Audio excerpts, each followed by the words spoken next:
Alors le plan que je vous propose aujourd'hui, vous allez voir, c'est assez dense, donc accrochez-vous. Mais vous aurez la vidéo, je partagerai aussi le PowerPoint avec Bible et Création, donc pas d'inquiétude en termes de prise de notes, vous pouvez vous donner la liberté simplement d'écouter.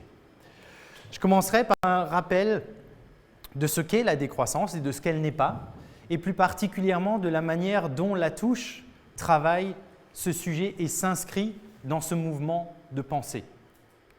Dans un second temps, nous viendrons à un moment un peu méthodologique. On parle d'épistémologie, donc des conditions de possibilité d'un dialogue entre économie et théologie, ce qui ouvrira alors à trois parties proprement théologiques et bibliques. Tout d'abord, le panorama de la croissance dans la Bible, ce que j'appelle l'imagerie biblique de la croissance, et puis deux lieux spécifiques étudiés. D'une part, l'enrichissement qui est commandé aux disciples ou à l'Église, et d'autre part, la pousse des plantes et les proliférations d'animaux. Donc l'enrichissement commandé, la pousse des plantes et les proliférations d'animaux, deux types ou deux lieux de croissance biblique que j'ai étudiés d'un point de vue exégétique et théologique, et vous verrez tout à l'heure pourquoi ce choix-là.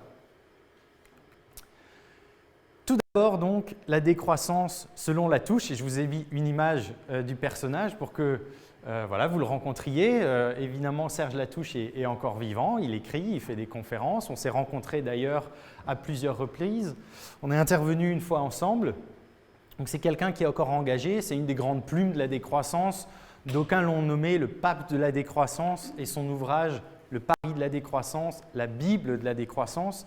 Donc on est en bonne compagnie, ce n'est pas un auteur parmi d'autres, c'est une des plumes principales. Avant d'en arriver à lui, je vous propose un petit abrégé de ce qu'est la décroissance en tant que telle. Et par abrégé, on entend bien la substance même, on ne met rien de côté, mais on présente les grandes lignes. Alors une définition de travail, il n'y en a pas une seule qui soit reconnue comme la définition globale, mais c'est celle que je vous propose. La décroissance est un slogan bannière récent sous lequel des pensées et des pratiques convergent en un mouvement critique de l'économie de croissance et de la société occidentale moderne croissanciste. Donc là, tous les mots comptent, comme vous pouvez l'imaginer. Quelques remarques. Un slogan bannière, vous allez voir tout à l'heure que ce n'est donc pas un concept, mais un slogan sous lequel se rassemblent à la fois des pensées et des pratiques. On n'est pas simplement dans quelque chose qui est de l'ordre de l'intellectuel, on est aussi dans du faire.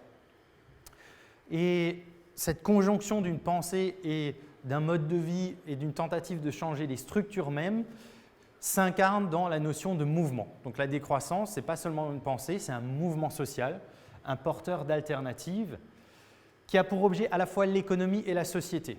Donc on n'est pas simplement dans les modes de production et de consommation, on est aussi dans la culture, dans ce que j'appellerai tout à l'heure l'imaginaire. Autrement dit, on a une approche, on pourrait presque dire en référence au pape François et à l'encyclique Laudato Si, une approche intégrale d'un défi qui est aujourd'hui un défi civilisationnel et pas simplement un défi économique ou technologique ou politique ou de pratique ou simplement de pensée. On est dans une approche holistique de l'enjeu face auquel nous nous trouvons aujourd'hui. La décroissance n'est donc pas vue comme un concept, mais comme un mot obus. C'est la formule du politologue Paul Ariès, qui est une des autres plumes importantes de la décroissance. Un mot obus, on est un peu dans un vocabulaire guerrier, je m'en excuse, mais c'est une formule qui dit bien la chose, qui est destinée à faire voler en éclats l'imaginaire de la bonne croissance économique exponentielle illimitée. Donc la décroissance est dès le départ voulue comme un mot qui dérange, qui provoque, pas qui suscite l'assentiment immédiat. Et toute la conversation, oui, mais est-ce que c'est un bon mot pour emmener les gens? Est-ce qu'en termes de communication, mais ça choque, ça pose problème? Non, c'est pensé comme tel, pas pensé comme un élément de langage de communication facile. C'est d'abord une opposition, comme l'indique le préfixe « dé ». Alors ce terme est apparu à la fin des années 60, au début des années 70, dans les travaux de pionniers comme Gortz, Georgiscu Roegen ou Ellul. C'est en 2002 cependant qu'il ressurgit comme un étendard iconoclaste fédérateur. Alors, selon les derniers états de la littérature, ce serait André Gortz qui l'aurait utilisé pour la première fois en 1972 dans une interview, mais il était prominent chez Nicolas Georgescu-Roegen, qui est un mathématicien aussi avec une petite tendance philosophique, qui est une des sources clés de la décroissance. Jacques Ellul, évidemment, que vous connaissez dans ce cercle. Mais on est à l'époque encore dans des pensées plutôt parallèles, chacun est dans son champ, et la décroissance est un mot utilisé par tous, mais qui n'est pas, on va dire, le concept sous lequel se range l'ensemble de ces auteurs. Tandis que depuis 2002, et en particulier un colloque qui a eu lieu à Paris, mais on ne va pas rentrer dans l'historique du mouvement ici, la décroissance s'est imposée vraiment comme un étendard, c'est-à-dire comme une bannière sous laquelle se rassemblent un certain nombre de penseurs. Elle est volontairement iconoclaste, on est là pour briser l'idole. Évitons un certain nombre de contresens qu'on peut mettre de côté dès le départ de cette discussion pour ne pas y revenir par la suite. Il y en a 3.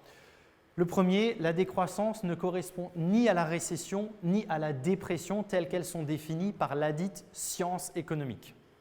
Donc la récession, c'est lorsqu'on a un taux de croissance positif mais qu'il est moindre à celui qu'on avait précédemment. On passe d'une croissance de 10% à une croissance de 6%, confère la Chine ces dernières années.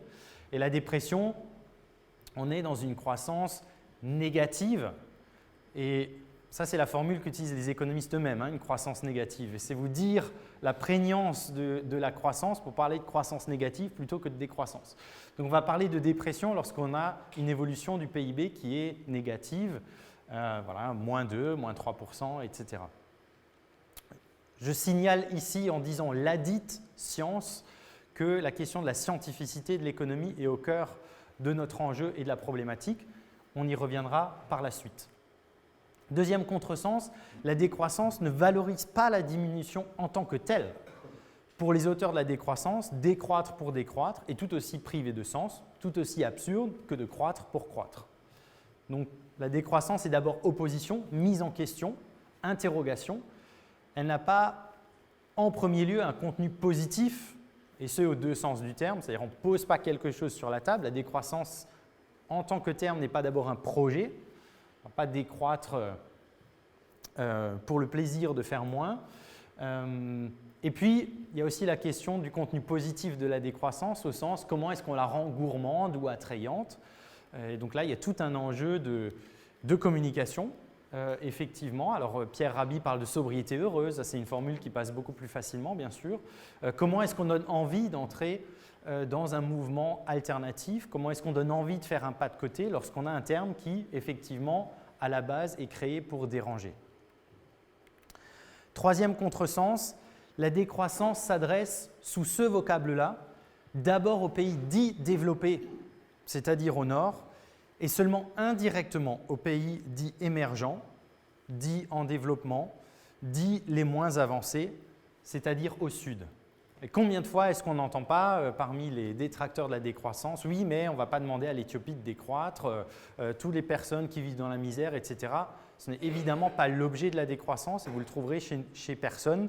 On s'adresse aux sociétés, aux économies dont on estime qu'elles ne sont plus en croissance, mais en surcroissance ou en excroissance par opposition à d'autres pays.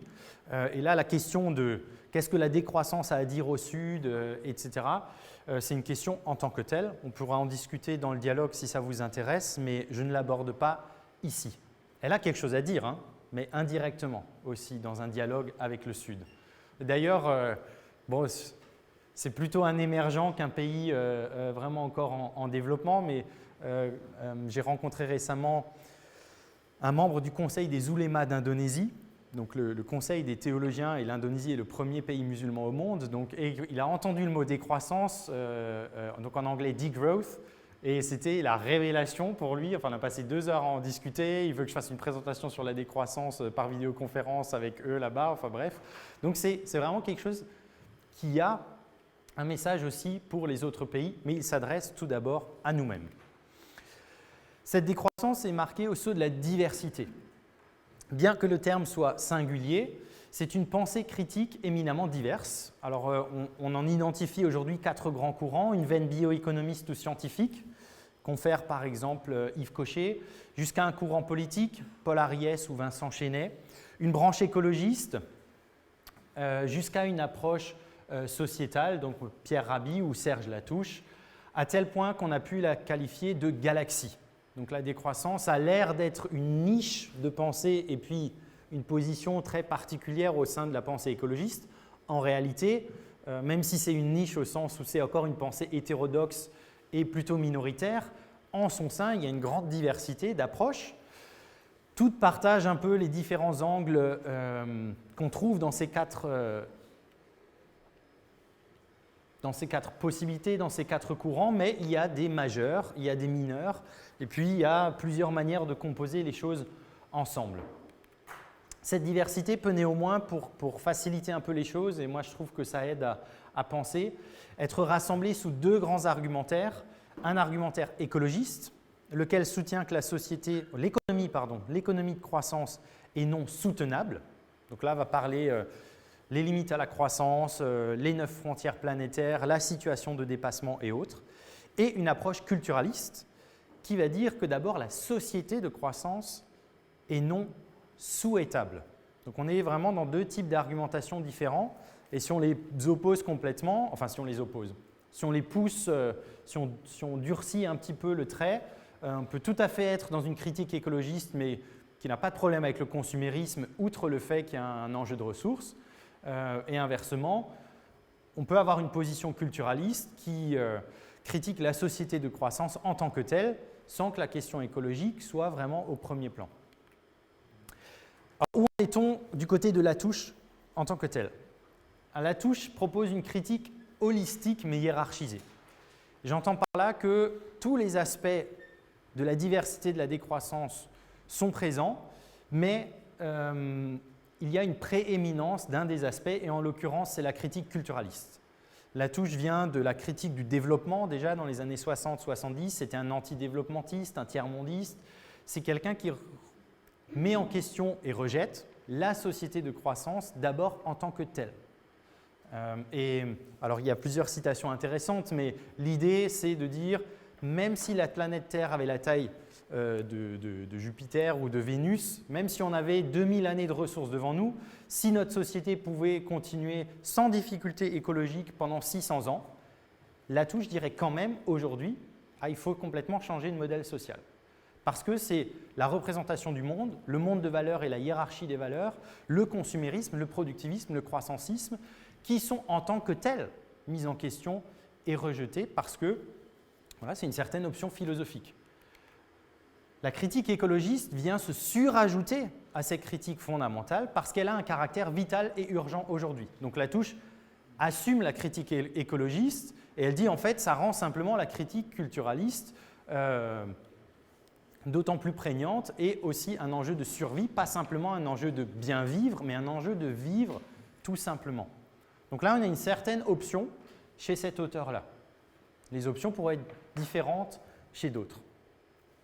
Alors, quelle est cette critique culturaliste? Et en parlant là de la critique culturaliste, je vous indique que je ne vais pas parler de la critique écologiste chez Latouche. Ce n'est pas l'objet premier de mon travail, comme ce n'est pas l'objet premier de sa pensée.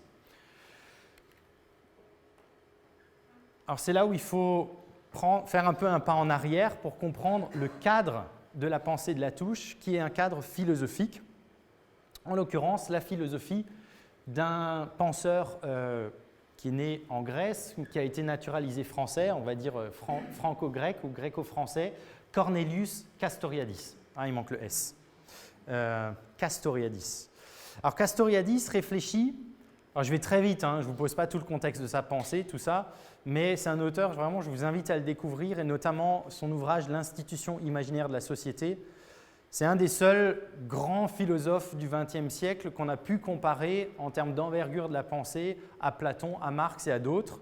C'est étonnant qu'il soit malgré tout aussi peu connu, mais c'est parce que sa pensée est tellement monumentale, il touche à tellement de disciplines que très peu de gens osent entrer en dialogue avec lui. J'en discutais avec un professeur de Genève qui disait Castoriadis, il fait des maths, de la physique, de la philosophie, de l'histoire, de la sociologie, tout en même temps et tout de manière brillante. Nous, on ne peut pas rentrer dans une discussion, c'est très difficile. Mais il faut le découvrir, il faut le lire. Et une de ces questions clés, c'est de savoir qu'est-ce qui constitue l'identité et l'unité d'une société, ou ce qu'il appelle un social historique. Et pour Castoriadis, toute société répond de fait ou explicitement à 4 questions. Et avant de les présenter, qu'est-ce que j'entends par de fait ou explicitement? C'est-à-dire que toute société dans l'histoire humaine a toujours répondu à ces questions, soit de fait, c'est-à-dire dans son faire même, de manière non pensée, inconsciente, implicite, soit explicitement. Je rédige une constitution et je dis qu'est-ce qui me constitue comme peuple, quelles sont mes valeurs, etc.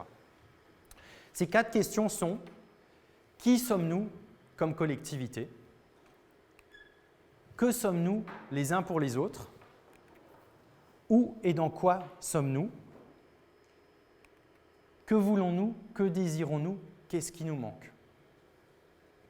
Et vous prenez n'importe quelle collectivité humaine, il y a une réponse à ces questions que vous pouvez soit lire dans la vie même de la collectivité, soit aussi trouver directement dans, par exemple, la devise française, liberté, égalité, fraternité. C'est une manière de répondre à ces questions-là. Qui sommes-nous comme collectivité, c'est-à-dire comment est-ce qu'on se nomme, comment est-ce qu'on se comprend comme appartenant à une communauté. Donc on peut dire je suis français, je fais partie de la communauté française, de la République, etc. Que sommes-nous les uns pour les autres, c'est-à-dire comment comprenons-nous les relations qui nous lient et comment on se situe dans ces relations. En l'occurrence, dans la société occidentale, on est beaucoup dans un modèle compétitif, on a une égalité des chances, mais chacun fait son chemin, etc. Où et dans quoi sommes-nous? Ça, c'est la cosmologie, c'est-à-dire comment est-ce qu'on comprend le monde autour de nous et notre place dans ce monde-là. Et typiquement, société occidentale, le grand reproche, c'est évidemment du dualisme entre nature et culture, ou nature et être humain, la hiérarchisation entre l'être humain et les autres formes de vie, etc. Et puis, que voulons-nous? Que désirons-nous? Qu'est-ce qui nous manque? Au fond, c'est quelles sont nos fins? Quelle est l'orientation de notre collectivité? Pourquoi est-ce qu'on vit ensemble? Vers quoi est-ce qu'on tend? Qu'est-ce qui motive notre faire, notre agir collectif, nos choix politiques? Quel est notre projet au fond? Pourquoi est-ce qu'on travaille? Pourquoi est-ce qu'on vit ensemble? Bon, il y a 3 verbes, hein, vouloir, désirer, manquer. C'est évidemment pas tout à fait la même chose à chaque fois. C'est pour ça qu'il y a les 3 ensemble. Mais voilà, ça vous indique la question de l'orientation. La source de ces réponses, la source des réponses à ces questions pour Castoriadis n'est ni le réel ni le rationnel, mais l'imaginaire. La réponse est un acte de création, c'est une invention de l'humain. Ni le réel ni le rationnel, ça veut dire pas le réel, on ne déduit pas l'identité d'une collectivité de l'observation du monde ou voilà, d'un fait naturel, ni le rationnel, c'est-à-dire ce n'est pas quelque chose qu'on découvre fondé en raison et donc objectivable ou argumentable, explicable au sens fort du terme, mais pour Castoriadis, il faut reconnaître qu'il y a quelque chose de l'ordre d'une création, d'un inédit, d'un non explicable. Castoriadis dit on peut l'élucider, c'est-à-dire on peut s'approcher, on peut voir qu'il y avait des conditions d'émergence, etc. Mais on ne peut pas l'expliquer comme on expliquerait une formule mathématique ou une démonstration mathématique. Il y a quelque chose de l'ordre de la capacité d'invention de l'humain qui lui est propre. Les réponses à ces questions, qui sont donc partagées collectivement, sont des significations imaginaires sociales. Ensemble, elles constituent un tissu de sens pour la société. Les significations imaginaires sociales, les 3 éléments sont importants et c'est un concept sur lequel je vais revenir plusieurs fois. Et peut-être vous avez l'impression qu'on s'éloigne beaucoup de la théologie, mais en fait non, on est en plein cœur, vous verrez tout à l'heure comment le lien se fait. Signification parce que ce sont des réponses qui donnent du sens à l'être collectif. Imaginaire parce que pour Castoriadis, en philosophe, ces choses-là sont créées, elles relèvent de notre capacité d'invention. Et sociale parce qu'elles sont portées collectivement et elles définissent l'identité, l'unicité, donc aussi la clôture. Je suis telle collectivité et non telle autre parce que eh bien, je suis défini par ces réponses et non pas par d'autres. Voilà, la République, ce n'est pas une théocratie. C'est 2 approches tout à fait différentes. Alors, des exemples de signification imaginaire sociale, j'en donne quelques-uns pour mettre un peu de chair sur cette ossature. L'État est une signification imaginaire sociale. Parler d'esprit, de citoyen, d'argent, de nature, tout ça sont des significations imaginaires sociales, ou même de vertu dans le champ moral. Et puis bien sûr, pour Castoriadis, le champ religieux n'échappe pas à cette catégorisation. Donc Dieu, le royaume, le péché, Dieu, le royaume ou le péché sont des significations imaginaires sociales aussi. Tout ça, c'est de l'ordre de la création et les religions n'échappent pas à ce champ-là. Pour l'imaginaire imaginant, c'est-à-dire la source de ces significations, Castoriadis parle d'imaginaire radical, donc c'est le lieu de production. Et quand il est collectif, Castoriadis parle d'imaginaire social. Pour l'imaginaire imaginé, c'est-à-dire le produit de l'imagination, de l'acte d'invention, Castoriadis parle d'imaginaire effectif. Donc imaginaire social, imaginaire effectif. Et c'est là qu'on commence, à partir de ce cadre-là, de se rapprocher de notre objet propre, puisque selon Castoriadis et Latouche, l'économie elle-même, comme pratique collective et comme pensée, n'est pas un objet naturel, n'est pas quelque chose qui a une essence, que l'on découvre et que l'on étudie, mais c'est une signification imaginaire sociale. Et ça, c'est vraiment un point dans l'argumentaire qui est clé, qui est important, sur lequel, qu'on approfondira tout à l'heure. Mais Latouche dit il n'y a pas toujours eu une économie. Dans les sociétés humaines, la majorité des sociétés humaines n'ont pas eu d'économie.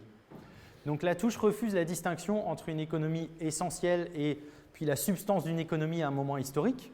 Donc à une économie naturelle et puis l'incarnation dans un temps et dans un lieu. Donc il y a l'économie capitaliste ou l'économie communiste, une économie de partage ou une économie concurrentielle. Une économie sociale et solidaire, une économie basée sur le profit, il n'y a pas une économie durable et une économie non durable, etc. etc. Pour Latouche, l'économie a été inventée à un moment donné et il y a eu des sociétés humaines sans économie. C'est une signification, je vais le dire un peu de façon provocatrice, c'est une vue de l'esprit. J'ai précisé ici l'économie comme pratique collective et comme pensée, parce que pour Latouche, non seulement il rejette la distinction entre la forme de l'économie et sa matière, mais aussi il rejette la distinction entre l'économie comme pratique et l'économie comme théorie. L'économie n'est pas, comme un élément naturel, un objet dont une pensée s'approche simplement pour l'étudier, la découvrir, mettre au jour ses lois et à partir de là penser des politiques, selon une approche positiviste, mais la pratique économique et la pensée économique sont intimement liées, elles sont même en une situation de codétermination ou de détermination mutuelle, c'est-à-dire l'économiste qui pense l'économie, en fait, fait évoluer l'objet économique de la même manière que les évolutions de l'objet économique font évoluer la pensée de l'économiste.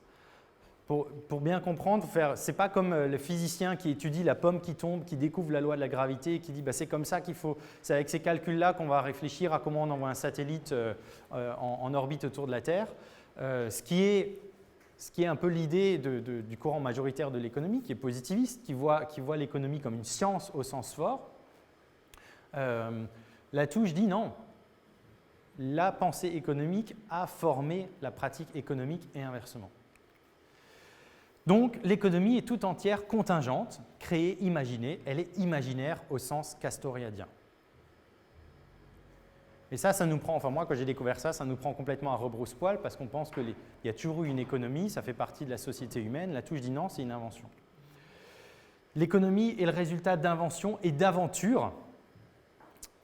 Et Latouche propose le terme que moi je ne trouve pas très beau, mais d'inventure. Je ne sais pas comment vous le trouvez d'un point de vue esthétique, mais voilà, invention et aventure, l'idée c'est de dire il y a des inventions de l'esprit, mais il y a aussi des aventures humaines. L'économie, c'est l'aventure du marchand qui partait vers les États-Unis au XVIe siècle, c'est l'aventure de l'entrepreneur, c'est l'aventure aussi de la vie de l'ouvrier, etc. Donc ce sont de manière intriquée des œuvres de pensée et des parcours personnels, des narrations, des histoires.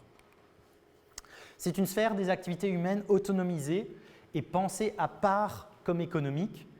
L'économie advient lorsqu'est posé un en dedans et un en dehors. telle est la définition. Ce qui permet pour la touche de reconnaître l'économie, c'est de dire quand je coupe mes carottes dans une cuisine en étant salarié, c'est de l'économie. Quand je coupe mes carottes dans ma cuisine à la maison pour mon propre repas, je suis hors économie. On pose une frontière et on est capable de dire ce qui est l'un et ce qui est l'autre, mais c'est totalement arbitraire, c'est totalement conventionnel pour la touche. Elle relève donc d'une double discursivité, comme langage et comme pensée théorique munie de ce langage. Le simple mot économie crée la sphère économique. Et ensuite, production, consommation, profit, agent, capital, ressources, biens, besoins, tout ça, c'est des notions économiques, c'est un langage, ce sont des mots. Donc un premier niveau de discursivité qui permet ensuite d'avoir une pensée sur cet objet que nous créons comme une sphère à part. Pour la touche, aujourd'hui, l'économie est devenue la clé de voûte de notre imaginaire. Elle a colonisé notre imaginaire. Il y a eu des imaginaires non économicisés. Et nous vivons dans des sociétés économicisées. Un peu de la même manière que, je sais pas, en plein milieu du Moyen-Âge, ça aurait été impossible pour quelqu'un de penser une société non chrétienne. Aujourd'hui, c'est impossible pour quelqu'un de penser une société sans économie.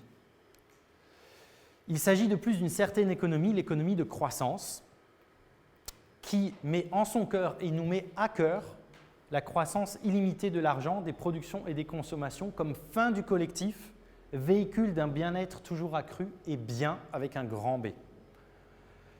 Croissance illimitée de l'argent, des productions et des consommations, les trois sont importants. Comme fin du collectif, c'est-à-dire c'est la réponse à que voulons-nous, que désirons-nous, qu'est-ce qui nous manque. On a fait de l'économie la réponse à la quatrième question. Véhicule de bien-être toujours accru, c'est-à-dire la promesse hédoniste et eudémoniste, c'est-à-dire liée au plaisir et liée au bonheur, que plus la croissance, tant que la croissance est présente et tant que le PIB croît et tant que si vos revenus croissent, vous êtes toujours mieux. Et bien avec un grand B, c'est-à-dire qu'il y a une prétention morale de l'économie à dire qu'elle mène au bien. Il y a un progrès, il y a un avancement. On a des sociétés qui sont plus justes aujourd'hui qu'hier grâce à la croissance. Telle est la prétention de l'économie de croissance. Comme on est au cœur de l'imaginaire et dans les réponses à ce qui constitue une société, en fait, aujourd'hui, nous ne vivons non seulement dans une économie de croissance, mais dans une société de croissance. Ce n'est pas seulement la structure de production et de consommation qui est croissanciste, c'est l'ensemble de notre imaginaire, de nos valeurs, c'est notre culture. On est dans une culture croissanciste. On baigne dedans, c'est l'air que l'on respire. Et comme l'air qu'on respire, on ne remarque même plus. Nous sommes entrés, même selon la touche, dans un rapport religieux à la croissance qui est devenu un objet de foi, de culte et, selon lui, d'une nouvelle catholicité. On a beaucoup de mal à trouver quelque chose qui rassemble de manière universelle, mais la croissance, le développement est une narration, un récit, un imaginaire qui aujourd'hui est mondialisé et partagé. Et c'est objet de foi, de culte. Il ne faut pas que je fasse trop de digressions, je suis déjà beaucoup trop long sur cette partie-là.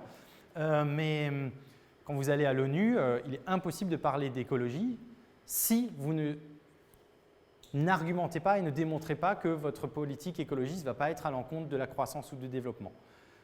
Peu de gens, en tout cas pas les acteurs politiques, moi je reviens de l'Assemblée du Programme des Nations Unies sur l'environnement à Nairobi, je l'ai encore vu à cette occasion.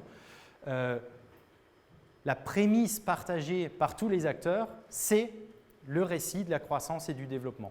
C'est le paradigme dans lequel tout le monde se situe.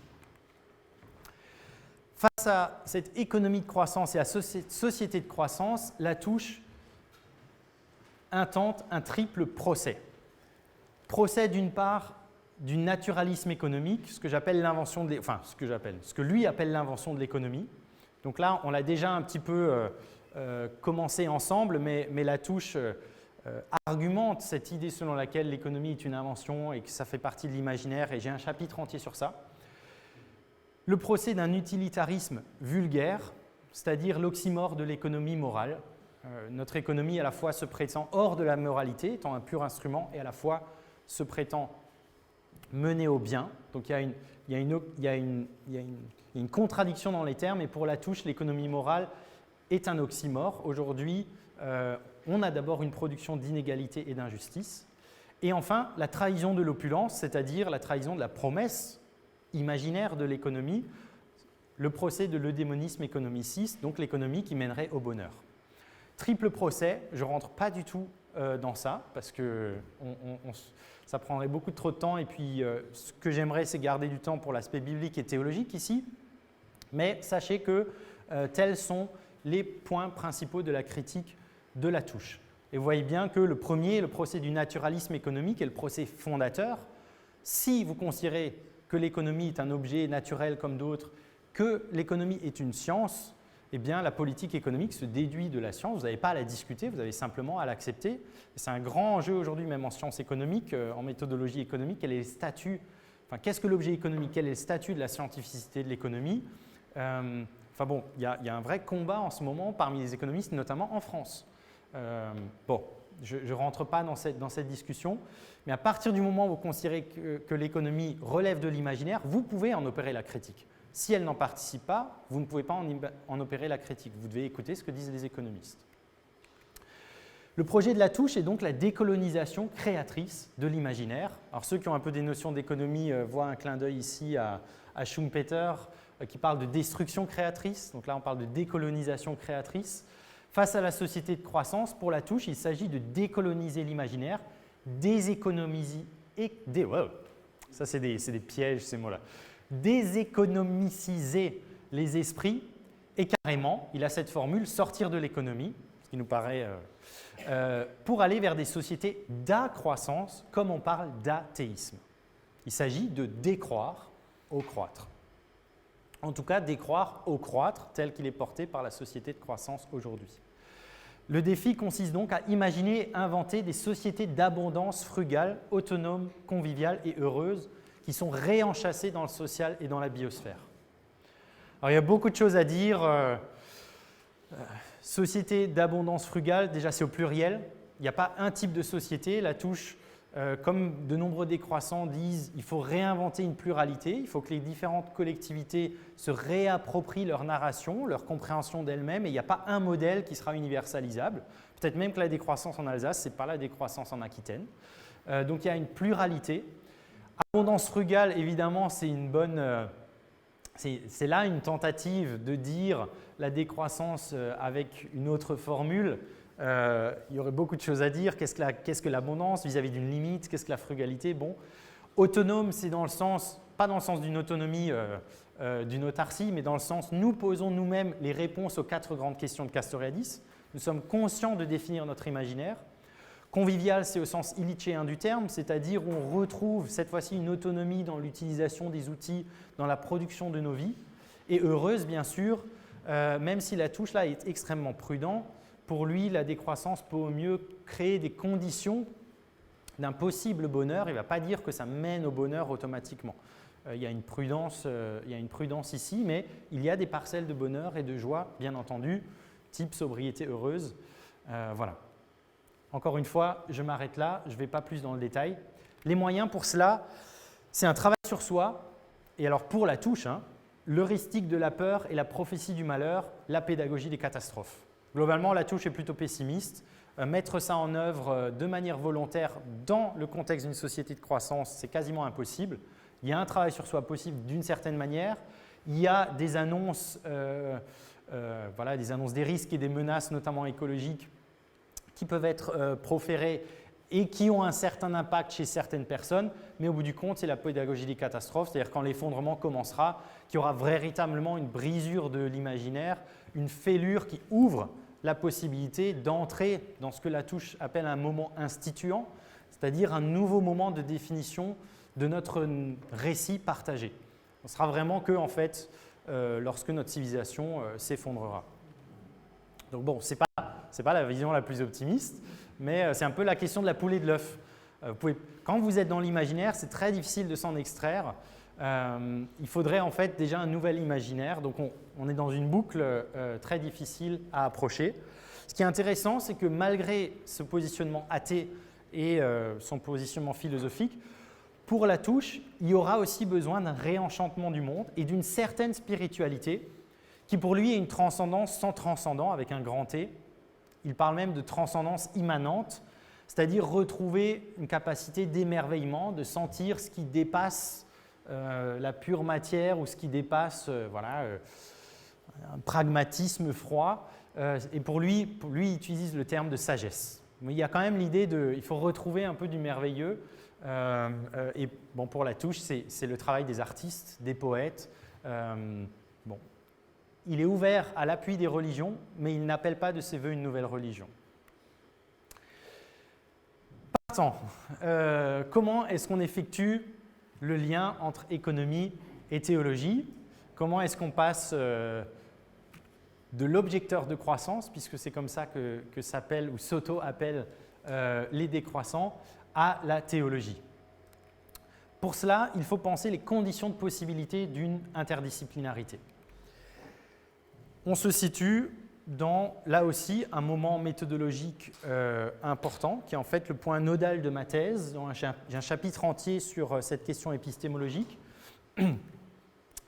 La question étant assez simple, si pour La Touche, l'économie est invention et signification imaginaire sociale, la théologie doit se demander si elle reconnaît l'inscription de l'économie dans l'imaginaire et dans sa contingence. Autrement dit, est-ce que la théologie, qu'est-ce que la théologie? Comment la théologie approche-t-elle l'économie dans son objet, dans sa scientificité? La théologie a quelque chose à dire sur la création. Bon, c'est toute la question science et foi qu'il y a par rapport aux sciences naturelles et par exemple la théologie de la création, mais qu'il y a aussi là vis-à-vis de l'économie et d'une possible ou impossible théologie économique. Ça demande en amont, bien sûr, de se positionner sur la philosophie de l'imaginaire de Cornelius Castoriadis. C'est une philosophie de l'imaginaire que j'assume pour une part, mais à laquelle, bien sûr, d'un point de vue théologique, qu'il n'est bien sûr pas possible d'un point de vue théologique d'avaliser complètement, parce que sinon vous laissez tomber l'idée même de la foi et de Dieu, si Dieu est une création humaine simplement. Donc lorsqu'on pose ces postulats-là, il faut y adjoindre et penser l'existence de la révélation selon les distinctions suivantes. D'une part, donc vous avez colonne de gauche l'édifice philosophique de Castoriadis, colonne de droite la communauté chrétienne. Un social historique, pour Castoriadis, il y a un imaginaire radical, donc le lieu de l'invention. Les significations imaginaires sociales sont œuvres de création, ce sont elles qui donnent sens et constituent un imaginaire effectif.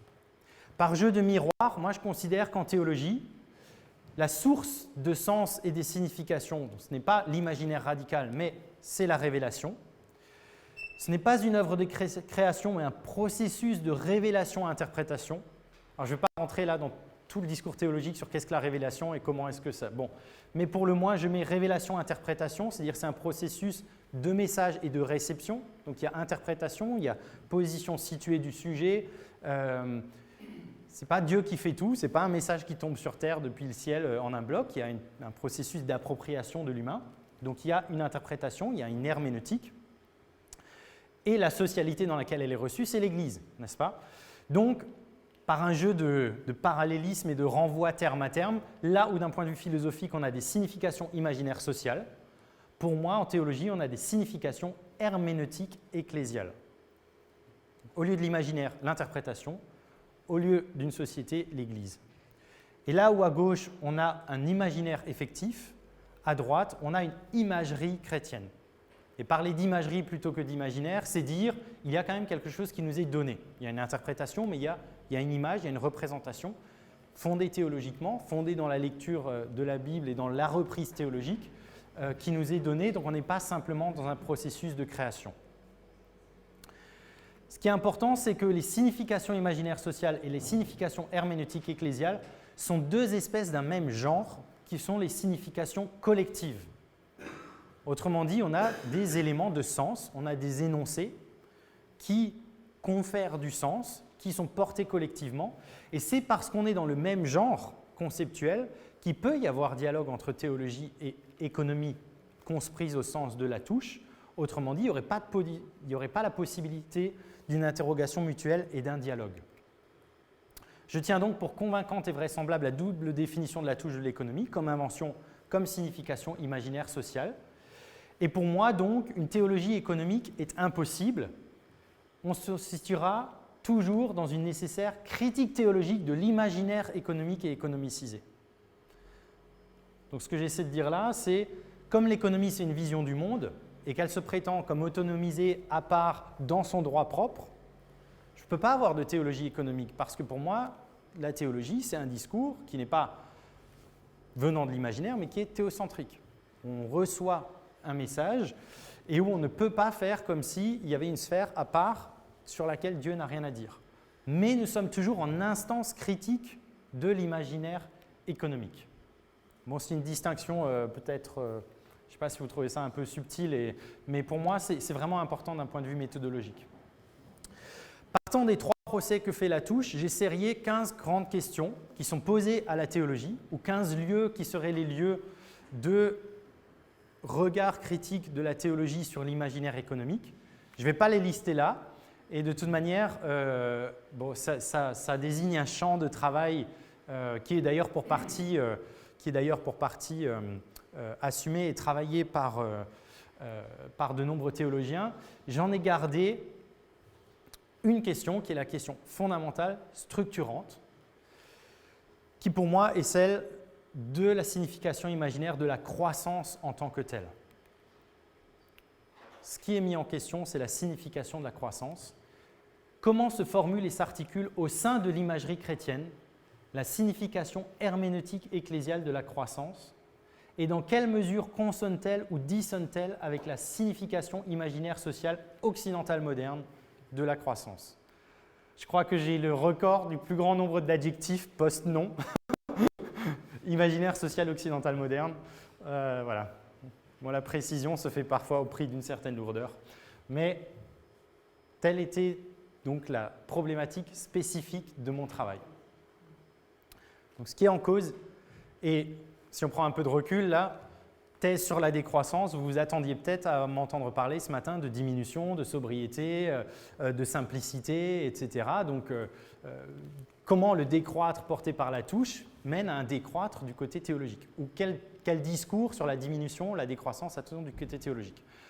De manière contre-intuitive, moi, ce que je vous apporte aujourd'hui, c'est de dire non, la décroissance, en fidélité au procès que fait Latouche, c'est-à-dire au procès de la croissance, elle pose en fait une question première qui est non pas celle du décroître, mais celle du croître. Quel croire au croître d'un point de vue chrétien? Qu'avons-nous à dire sur la dynamique d'augmentation d'un point de vue théologique? Donc, si c'est le croire au croître qui est mis en question, il faut répondre au croire au croître depuis notre propre tradition religieuse. Dans un second temps, ça mènera en certains lieux à un décroître et à une valorisation de la diminution et de la simplicité, mais comme un deuxième pas, pas comme le pas premier. Alors, en bonne méthodologie protestante, pour étudier la dynamique d'augmentation, la croissance, je suis parti des Écritures et je me suis mis en quête de l'imagerie biblique de la croissance, c'est-à-dire que j'ai opéré l'inventaire en langue originale et ensuite en français de l'ensemble des dynamiques d'accroissement qu'il y a dans la Bible. Et lorsque je parle de dynamique d'accroissement, pour ne pas être tout de suite sous la coupe de l'économie, je n'ai pas simplement cherché les enrichissements ou l'augmentation des biens, etc. Non. Toutes les croissances possibles, quel qu'en soit l'objet, la finalité, la modalité, le regard que Dieu pose sur elle, etc. Donc, partout où il y a une dynamique d'accroissement.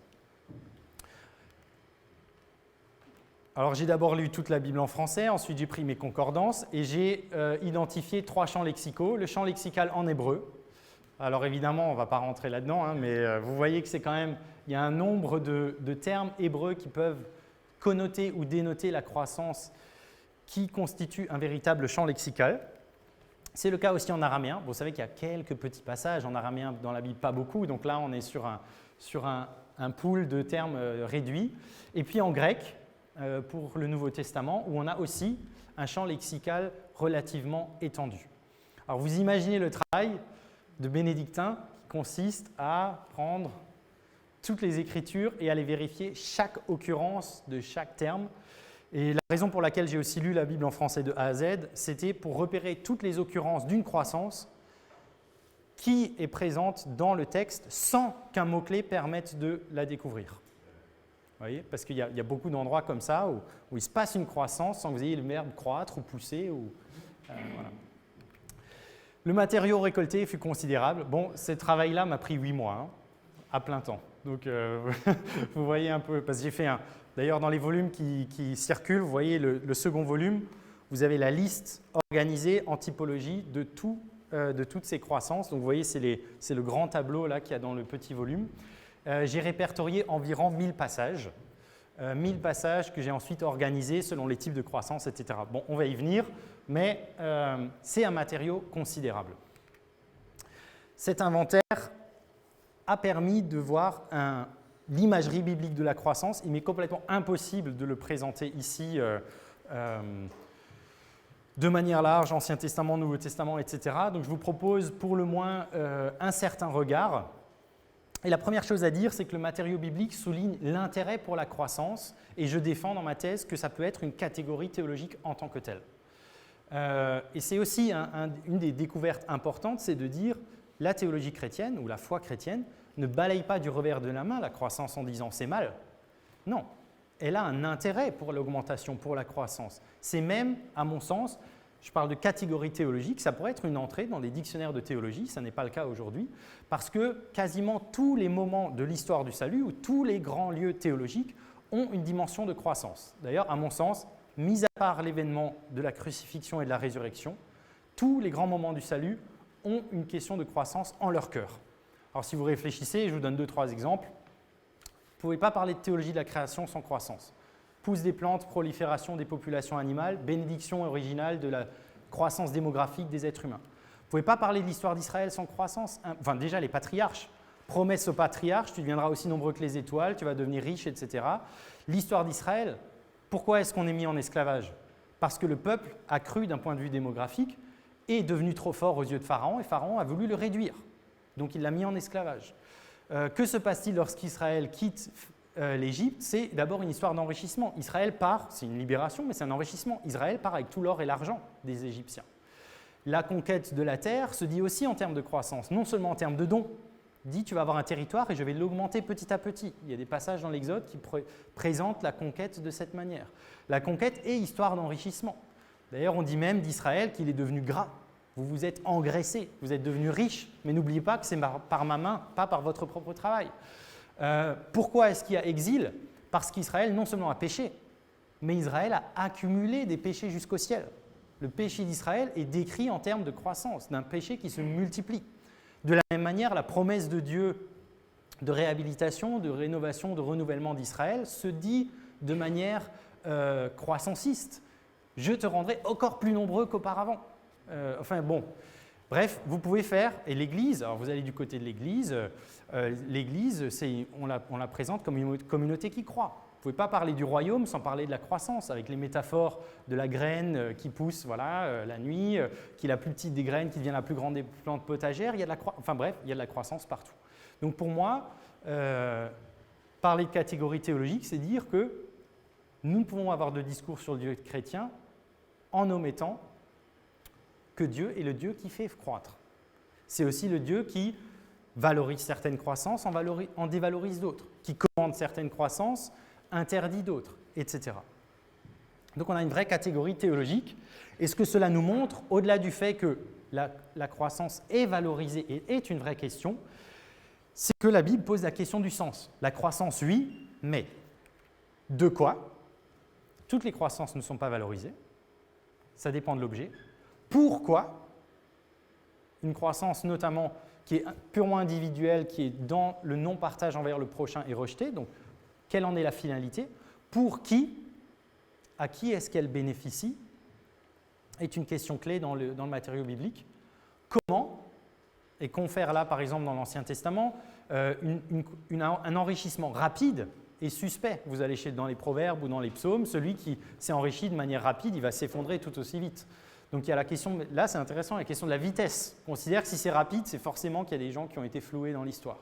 Et ça ne peut pas être une croissance de richesse honnête. Et puis jusqu'où? Jusqu'où? Parce qu'il y a des passages bibliques où la limite est posée, que ce soit une limite ou une fin, on va dire une fin est posée, que ce soit en termes d'achèvement ou en termes de limite.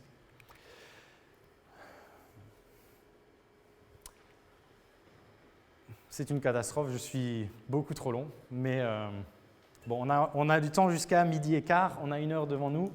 Je vais aller un petit peu vite là, mais ça vous donne la liste, ça vous donne un peu une vision de l'imagerie biblique de la croissance, et je me suis limité, en l'occurrence, là, au Nouveau Testament. Première question de Castoriadis, qui sommes-nous comme collectivité? La collectivité chrétienne y répond avec des croissances. L'Église, corps du Christ, qui croit en taille et qui croit par édification. La foi, qui croit en mesure, qui croit en force. L'amour agapé, qui croit parmi les chrétiens. La connaissance de Dieu, qui croit parmi la communauté chrétienne. L'Évangile lui-même est dit en croissance dans le Nouveau Testament. La grâce croît face au péché, qui, vous savez, la grâce surabonde face au péché qui abonde. La faute aussi. Donc là, comme dans l'Ancien Testament, péché et faute sont aussi en termes de croissance, pas simplement comme des états. La conduite chrétienne dans sa solidité. Dieu qui affermit le chrétien, qui est appelé à être plus ferme. La force, là c'était très prégnant chez Israël, Dieu rend Israël plus fort. Là, ici, on est dans une force, notamment face aux persécutions. Où et dans quoi sommes-nous? Nous sommes dans la création, nous sommes dans le royaume. Deux façons d'appréhender ou deux lieux de cosmologie où il y a des croissances et le royaume croît, je vous le disais tout à l'heure. Que voulons-nous? Que désirons-nous? Qu'est-ce qui nous manque? Là, c'est peut-être le lieu où on a le plus de mentions dans le Nouveau Testament. Donc la question de la finalité, de l'orientation de la croissance. D'abord sont rejetés amasser des trésors sur terre et la cupidité.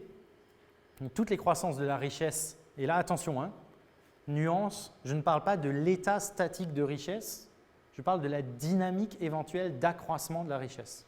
Donc ça, ce n'est pas un discours sur être riche, c'est un discours sur vouloir être ou être plus riche, ce qui n'est pas la même chose. Faire croître les signes extérieurs de piété, cette fameuse critique-là des pharisiens qui font des phylactères plus grands pour avoir l'air plus pieux, etc. La pousse de la racine amère qui arrête la sanctification.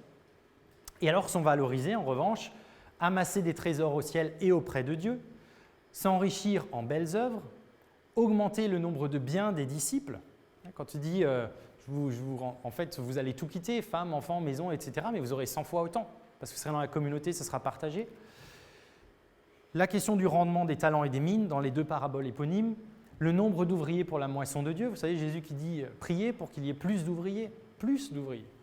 Le fruit de la vigne de Dieu le Père. Dieu le Père ne s'intéresse pas simplement à ce qu'il y a du fruit ou pas, il veut plus de fruits, c'est pour ça qu'il émonde la vigne. Donc il y a l'idée de la croissance.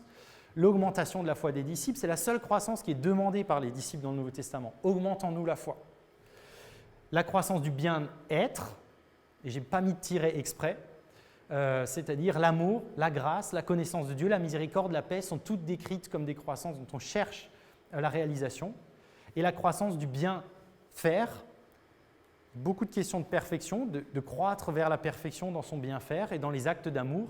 Peut-être que nous, là, ça vient nous titiller un peu comme protestants en particulier, parce que dans toute cette question traditionnelle qu'on entend tellement qu'on a peut-être, enfin moi j'en ai parfois même un peu marre, mais foi, œuvre, etc. Bon, le Nouveau Testament nous interroge aussi, l'enjeu c'est pas seulement de bien faire, c'est de mieux faire. Et Paul souvent parle d'aller vers la perfection. Alors en même temps il dit, je ne peux pas être parfait, le bien que je veux faire, je ne le fais pas, le mal que je ne veux pas faire, je le fais. Donc il y a toute une question là d'anthropologie, mais il y a quand même cette idée, est-ce qu'on progresse dans notre bien faire? Voilà. Donc très, très rapidement, c'était un portrait de la croissance dans le Nouveau Testament. Et lorsqu'on met en regard l'imaginaire social dominant et l'imagerie chrétienne, il se passe deux choses, contradiction et augmentation. Donc lorsque vous essayez pas de recouvrir, mais d'approcher, de comparer ce que je fais dans le détail dans mon travail, l'imaginaire occidental de la croissance et l'imagerie chrétienne de la croissance, il y a d'une part contradiction parce que pour ce qui est des productions, consommation, biens, richesses, etc., le Nouveau Testament est en contradiction à 98% avec l'Ancien Testament. Et c'est un des vrais lieux de rupture pour moi au sein des Écritures, un des vrais lieux de rupture entre les deux testaments, c'est ça. Et en contradiction avec l'imaginaire occidental. Et puis augmentation, et je dis augmentation pour ne pas dire enrichissement parce que ça serait utiliser un terme économique, mais au fond on se rend compte que notre société qui met la croissance dans son centre, dans son cœur, en fait elle a une vision tout à fait réduite et très pauvre de la croissance, puisqu'elle est limitée à la question économique et à la question des biens au niveau personnel. Donc on a un réductionnisme économique de la croissance, quand le matériau biblique rend le croître, la dynamique de croissance, à une multiplicité, à une richesse, à une envergure immense en comparaison. Donc il y a le sens de la croissance ou les sens possibles de la croissance sont augmentés dans la Bible et par suite avec un travail d'interprétation dans la théologie, là où il est vraiment restreint dans notre imaginaire partagé. Partant de là, ce que j'ai fait, c'est que plutôt que... Alors c'est tout à fait impossible d'écrire, je pense qu'il faudrait que nous pourrions écrire une théologie de la croissance, mais ça serait en plusieurs volumes. Ce n'était pas possible évidemment de mon côté. Donc mettons au jour ce que j'appelle un choc des significations. Il y a un choc des significations, confère le choc des civilisations, enfin bon bref, beaucoup de clins d'œil comme ça, il faut s'amuser aussi un peu quand on écrit. Il y a deux modes d'opposition entre l'imaginaire et l'imagerie, contradiction-augmentation. Donc j'ai fait deux études, une qui relève de la contradiction, une qui relève de l'augmentation. Donc ce sont des contributions à une possible théologie de la croissance plus large. Pour ce qui est de la contradiction, j'ai choisi de me situer à l'épicentre du choc entre la valorisation de l'enrichissement par notre société et la valorisation de l'enrichissement dans la Bible. Autrement dit, les 6 passages dans le Nouveau Testament où Dieu commande un enrichissement du disciple ou de l'Église. D'ailleurs, je ne vais pas prendre les passages où on condamne l'enrichissement. Ce qui est intéressant et ce qui se situe au centre, c'est de voir comment, là où l'enrichissement est commandé dans le Nouveau Testament, il y a subversion. Donc on est à l'épicentre du choc. Et pour ce qui est de l'augmentation, je me suis dit, tant qu'à prendre des croissances qui sont valorisées par le matériau biblique et par la théologie et qui sont oubliées ou négligées par l'imaginaire dominant, autant prendre les croissances qui sont les plus originales, les plus étrangères, les plus un peu inédites, qui sont les croissances non humaines. D'où un chapitre sur la pousse des plantes et la prolifération des populations animales. Et je vous propose un survol de chacun de ces deux lieux pour que vous n'ayez pas seulement tout l'aspect épistémologique du lien entre théologie et économie et du dialogue avec la touche, que vous n'ayez pas seulement l'aspect panorama biblique de la croissance, mais aussi un petit peu de substance à ces endroits-là. Donc tout d'abord, l'enrichissement tel qu'il est commandé aux disciples et à l'Église. Les sources bibliques, je vous ai parlé de 6 textes, sont les suivantes, et j'en ai effectué des exégèses vraiment... j'aime beaucoup ça, je trouve ça passionnant, l'exégèse, et donc dans chacun des 2 chapitres, il y a quasiment 50 pages d'exégèse détaillée de ces passages, et là où je me suis amusé aussi, on peut parler d'amusement, moi vraiment ça m'a porté. Je ne suis pas simplement allé voir 2 ou 3 commentaires par passage, j'ai sollicité à chaque fois entre 6 et 9 commentaires, 6 et 9 commentaires de référence par livre. Donc vraiment, je pense que j'apporte quelque chose de ne peut jamais prétendre à l'exhaustivité, mais de très complet. Les textes, en l'occurrence, sont Matthieu 6, 19 à 21, « Amassez-vous des trésors au ciel ». Donc il y a d'abord l'interdit, n'amassez pas des trésors sur terre, mais amassez-vous des trésors au ciel. Enrichissez-vous auprès de Dieu, Luc 12, 16 à 20. Donc ça, c'est le riche insensé qui construit les greniers, qui amasse pour lui au lieu d'amasser auprès de Dieu. Que les riches s'enrichissent de belles œuvres pour l'avenir, 1 Timothée 6, 17 à 19. Lettre à Timothée, dont on connaît qu'il est su qu'elle touche à la question de la richesse de manière importante. Achète de l'or purifié au feu pour t'enrichir. Donc c'est dans la lettre à Laodicée dans l'Apocalypse, Apocalypse 3, versets 14 à 21. Et enfin, et ça c'était important, parce que c'est les 2 textes qui peuvent éventuellement aller à l'encontre de ce que je dis, la parabole des talents et des mines, Matthieu 25, 14 à 30, parallèle Luc 19, 11 à 28. Donc ça c'est 2 textes, donc 4 plus 2, vous avez 6. Impossible ici de prendre ces textes et de faire même un début d'exégèse avec vous. Je les signale, voilà le matériau qui mène ensuite à la reprise théologique suivante.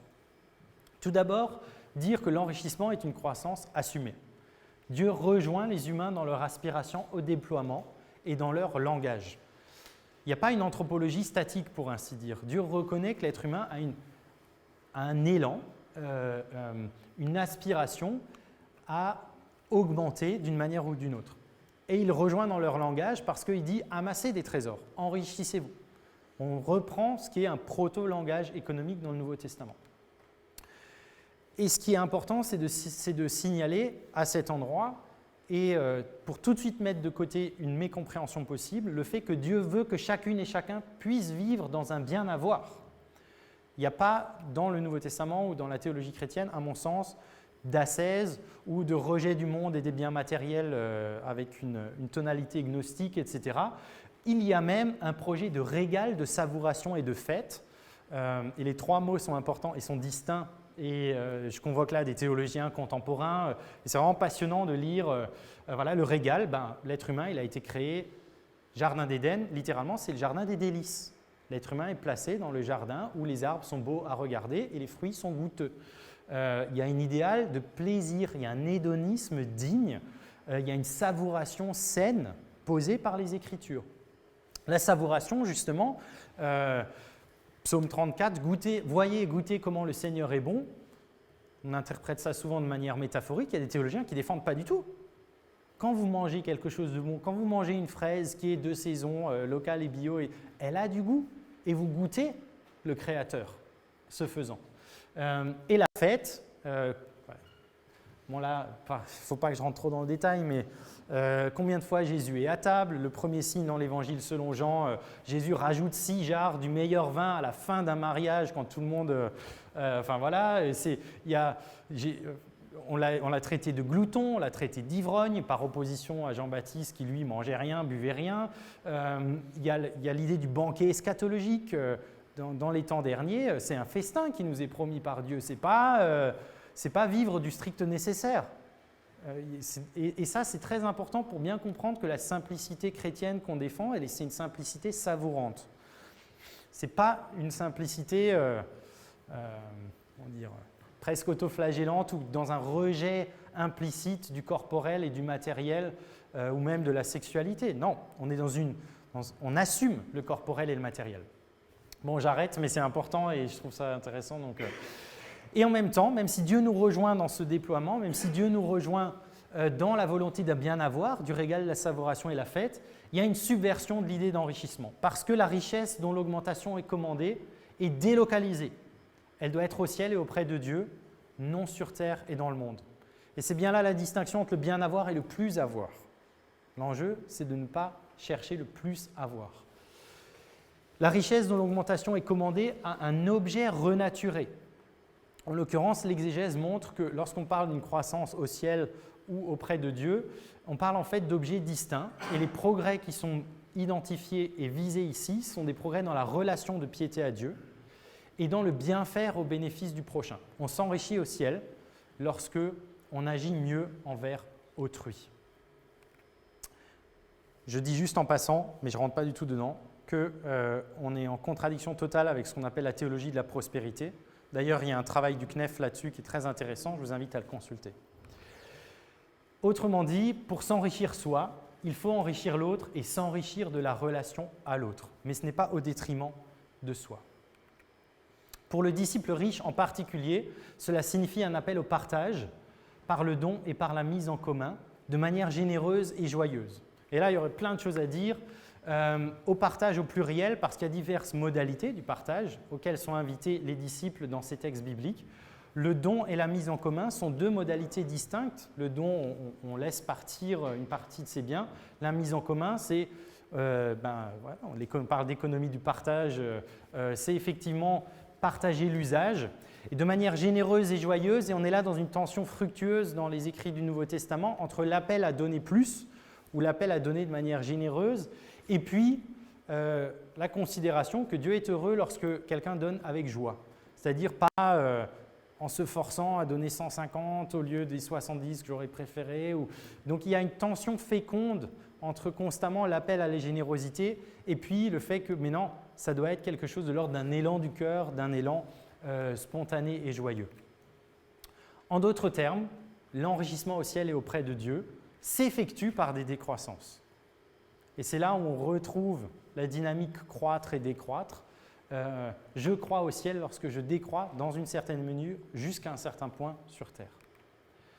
Pour l'Église, en particulier lorsqu'elle est riche, et là confère l'épître à Laodicée, enfin la lettre à Laodicée dans l'Apocalypse, Cela signifie un appel à valoriser la croissance des biens spirituels gratuits. Jésus dit à cette église, achète auprès de moi de l'or purifié au feu. Et symboliquement ici, ce sont des biens spirituels qui sont visés. Et on peut l'interpréter pour notre temps dans une invitation à l'église à bien dépenser, voire même à plus dépenser dans le service. Et là, c'est important, c'est-à-dire il faut distinguer entre le fait de combien l'église reçoit comme ressources et ce qu'elle fait des ressources. Moi, je pense que ce qu'on peut défendre à partir de ce texte, c'est que ce n'est pas un problème si les ressources de l'Église augmentent, au contraire, et on peut très bien être dans une dynamique de vouloir augmenter le budget ecclésial. Ce n'est pas une croissance, un enrichissement qui serait rejeté par les Écritures, mais à mesure que vous augmentez vos ressources, vous devez augmenter vos dépenses. Il n'y a pas de thésaurisation possible, il n'y a pas de constitution d'un trésor en soi. Et Lull disait…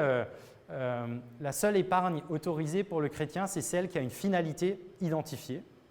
J'ai besoin de m'acheter une maison, j'épargne pour ma maison. Lorsqu'il n'y a pas de finalité, tout doit être donné.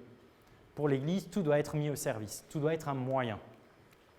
Ce qui est en jeu, en dernier lieu, est la localisation de notre cœur. Vous vous souvenez, Matthieu, car là où est ton trésor, là sera ton cœur. Et par le cœur, dans le Nouveau Testament, on entend le centre intime de notre être, ce vers quoi nous tendons en profondeur, ce pourquoi nous mobilisons nos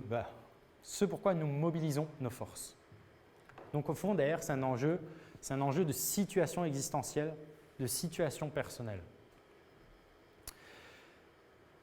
Enrichissement d'une part, pousse des plantes et prolifération d'animaux d'autre part. Donc on quitte le monde des humains, on va vers un monde plus original. Ici, les sources bibliques sont 3 textes, et même, si vous verrez, en termes de versets, c'est très limité.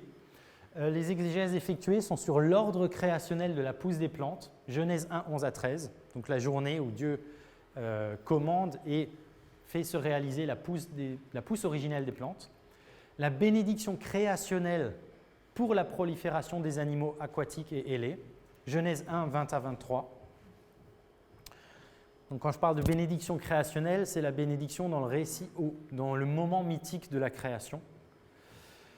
Et je dis les animaux aquatiques et ailés parce qu'il n'y a pas de bénédiction des animaux terrestres. Je ne sais pas si vous aviez déjà remarqué ça, mais bénédiction des animaux dans l'eau, bénédiction de la jante ailée. Ce n'est pas les oiseaux, c'est une mauvaise traduction, c'est la jante ailée, donc les insectes aussi. Pas bénédiction des animaux terrestres. Et bénédiction post-diluvienne pour la prolifération des animaux terrestres et ailés. Genèse 8, 14 à 19, post-déluge, il y a une nouvelle bénédiction de Dieu sur la création, puisqu'il y a une sorte de reboot, on peut dire. On reprend la création. Et c'est intéressant, cette fois-ci, les animaux terrestres sont bénis, mais d'une certaine manière. Les animaux ailés le sont aussi, mais plus les animaux aquatiques. Ce qui fait sens, parce que, bon, le déluge, je ne suis pas sûr que ça ait tué beaucoup de poissons. Donc, voilà. Mais en fait, c'est passionnant. Pardon ? Ceux qui… Bon, on ne va pas rentrer dans une lecture scientifique du truc, mais il y a un renouvellement pour les deux, parce qu'en fait, bon, allez, je fais une petite digression, c'est pas grave, vous me pardonnerez. La mentalité hébraïque ne comprend pas l'air comme un lieu. On a une vision de la rouarre comme le souffle, mais on ne comprend pas l'air ou le ciel comme un domaine d'existence. Il y a l'eau et la terre. Et il y a les animaux ailés, mais ils sont bénis pour se reproduire sur terre, si vous lisez le texte. L'atmosphère comme domaine n'existe pas dans la mentalité hébraïque. Donc au fond, les êtres ailés, c'est aussi indirectement des êtres terrestres. Bon. Et dans le jeu, dans la manière dont se formulent les bénédictions, dans les adresses, dans les verbes, etc., il y a beaucoup de choses qui sont dites et c'est passionnant. Reprise théologique. Là où nous avions du côté pseudo-économique des croissances assumées mais subverties, du côté plantes et animaux, nous avons des croissances retrouvées et réhabilitées. En christianisme, ce n'est pas ici que je vais expliquer à quel point on a oublié le reste du vivant. On est dans un anthropocentrisme qui confine en fait à l'exclusion de notre souci des plantes et des animaux. Et j'en veux pour preuve, c'est presque une anecdote, mais c'est tellement parlant. Quand vous entendez l'empreinte écologique et chaque année on vous dit le 1er août, on a dépassé la limite du budget écologique de la Terre, etc. Méthodologiquement, et j'ai vérifié, ils ne comptent pas dans leur calcul l'existence du reste du vivant hors espèce humaine. C'est-à-dire que si nous devions donner la date à laquelle nous avons épuisé la capacité de charge de la biosphère en comptant les plantes et les animaux, ce ne serait pas le 1er août, ce serait avant. Là, ils font les calculs comme s'il n'y avait que l'humanité qui avait un poids écologique et qui avait des besoins en termes de ressources et d'émissions de déchets. C'est vraiment, ça dit quelque chose. On oublie, dans l'Occident d'autant plus, mais même l'Occident sécularisé oublie complètement. Et donc, je me suis amusé à faire une phytothéologie et une zoothéologie d'un point de vue de la croissance. En l'occurrence, Dieu a des projets de croissance pour les êtres vivants non humains, végétaux et animaux dans leur diversité et il se soucie d'eux. Dans leur diversité, confère, créée selon leurs espèces, etc. Et les projets de croissance végétaux, c'est la pousse, les animaux, c'est l'augmentation démographique. Alors, regardons ces différents éléments. La pousse des plantes est présentée dans la Bible comme ayant son but en elle-même. Elle désigne l'existence même des plantes, leur multiplication et leur diffusion. Autrement dit, je vais trop vite. L'existence des plantes, leur multiplication et leur diffusion. Et lorsqu'on parle de la semence, etc., la semence, c'est tout ce processus naturel de multiplication et de diffusion. Quant aux proliférations différenciées, puisqu'il y a des bénédictions différentes, etc., des populations animales, ce sont dans les Écritures toujours des moyens, donc ce n'est plus une fin en soi comme pour la pousse de la plante, mais c'est un moyen en vue de la fin qui est le remplissage des espaces créationnels, eau, air et terre. Et l'air, je l'ai mentionné à sa manière particulière. Et en l'occurrence, là je suis sûr que vous allez vous reconnaître parce que je m'y suis reconnu, on dit toujours que la bénédiction biblique c'est croissez, multipliez ou soyez féconds et multipliez. En fait, il y a à chaque fois un troisième verbe. Le troisième verbe, c'est mala, remplissez. Soyez féconds, multipliez et remplissez les eaux. Et la bénédiction à l'être humain, soyez féconds, multipliez et remplissez la terre. Les croissances des populations animales ou humaines, moi je ne parle pas de l'humaine ici, mais forcément j'en parle dans mon travail, mais sont des moyens en vue d'une finalité qui est une création qui ne soit pas un espace vide, un printemps silencieux, mais un habitat habité. Donc une création où bruit le fourmillement joyeux de la vie dans sa diversité et dans sa pléthore. Il y a vraiment l'idée que on a une vie présente en abondance et moi j'ai découvert ça aussi en travaillant là-dessus. Nous sommes actuellement dans le moment de l'histoire du vivant où la vie est la plus diverse et la plus nombreuse qu'il y ait jamais eu à partir des données qu'on est capable de rassembler d'un point de vue scientifique. Donc ce n'est pas seulement, et on va en parler tout à l'heure, qu'on est en veille de 6e extinction de masse des espèces, on est en veille de 6e extinction de masse à un moment où la diversité est à son apex dans l'histoire de la vie. Enfin bon. Donc, remplir les domaines eau, air et terre. Cela signifie que, d'un point de vue théologique, les plantes et les animaux ont une valeur propre, intrinsèque. Et moi, je parle avec un jeu de mots, mais j'essaie beaucoup de jouer sur les mots. Ils ont droit de cité et de multiplicité. De cité et de multiplicité. L'être humain, créé à l'image et à la ressemblance de Dieu, se situe plus haut sur l'échelle de l'éminence. Donc, quand on rentre dans l'étude du texte, il y a des distinctions dans les valeurs entre les êtres et il y a cette hiérarchisation, plante, animal, homme. Et ça, je crois que c'est indépassable. Je pense que si on est fidèle au texte exégétiquement et fidèle théologiquement à ce que ça signifie, il faut parler, et moi je parle d'une échelle de l'éminence. C'est dire, tout est éminent, mais il y a des choses plus éminentes que d'autres. Ce qui m'évite de parler de valeur supérieure ou valeur inférieure. Parce qu'inférieur, c'est péjoratif. Non, tout est positif, mais il y a des choses qui sont plus positives encore. Et lorsque vous étudiez par exemple toute la terminologie autour de la bénédiction des animaux, bénédiction des hommes, la bénédiction des hommes est distincte. Notamment par exemple parce qu'il y a une adresse explicite. Dieu les bénit. Quand les animaux, Dieu bénit les animaux. Il n'y a pas d'adresse, enfin bon bref, quand on rentre dans le détail, l'auteur signale que même la bénédiction est différente tandis que c'est le même bénir. Donc échelle de l'éminence, ce qui pour moi théologiquement, il y a une interdiction de l'antispécisme. Il faut qu'on trouve… Alors on redécouvre l'éminence des autres êtres, mais on ne tombe pas dans l'antispécisme ou dans un biocentrisme pour autant. Les plantes, quant à elles, ont aussi une valeur instrumentale, créationnelle. Elles sont, c'est la formule de Karl Barth, comme une table dressée pour le vivant. Les plantes sont créées pour elles-mêmes, et Barth va jusqu'à dire, indubitablement, elles sont créées pour leur valeur propre, mais elles sont aussi créées comme ce qui est la destination en termes de nourriture pour les êtres vivants. Ça, je pense que dans la salle, vous savez tous qu'à l'origine, on est végétalien, selon le texte de Genèse 1, qu'on deviendra végétalien à la fin, selon Ésaïe 11 et d'autres passages. Et cette finalité trophique des plantes, où ce végétalianisme originel n'a pas du tout un enjeu diététique, mais un enjeu de valeur, il désigne le projet divin d'une convivialité pacifique, c'est-à-dire, lorsqu'on mange des plantes, on n'est pas obligé d'instrumentaliser ou de tuer des animaux pour se nourrir. Et dans la conception hébraïque de l'époque, la plante n'est pas vivante. La plante n'a pas de nefesh, la plante n'a pas de sang, la plante ne fait pas partie de la catégorie du vivant, ça fait partie du cadre inerte de la création. Aujourd'hui, on a une autre compréhension, mais dans l'idée, et donc dans l'esprit de l'auteur sacerdotal, manger des plantes, c'est manger de manière non violente et pacifique. Et tel était l'objet originel de ce végétalianisme, et tel est ce à quoi nous sommes appelés au bout du compte.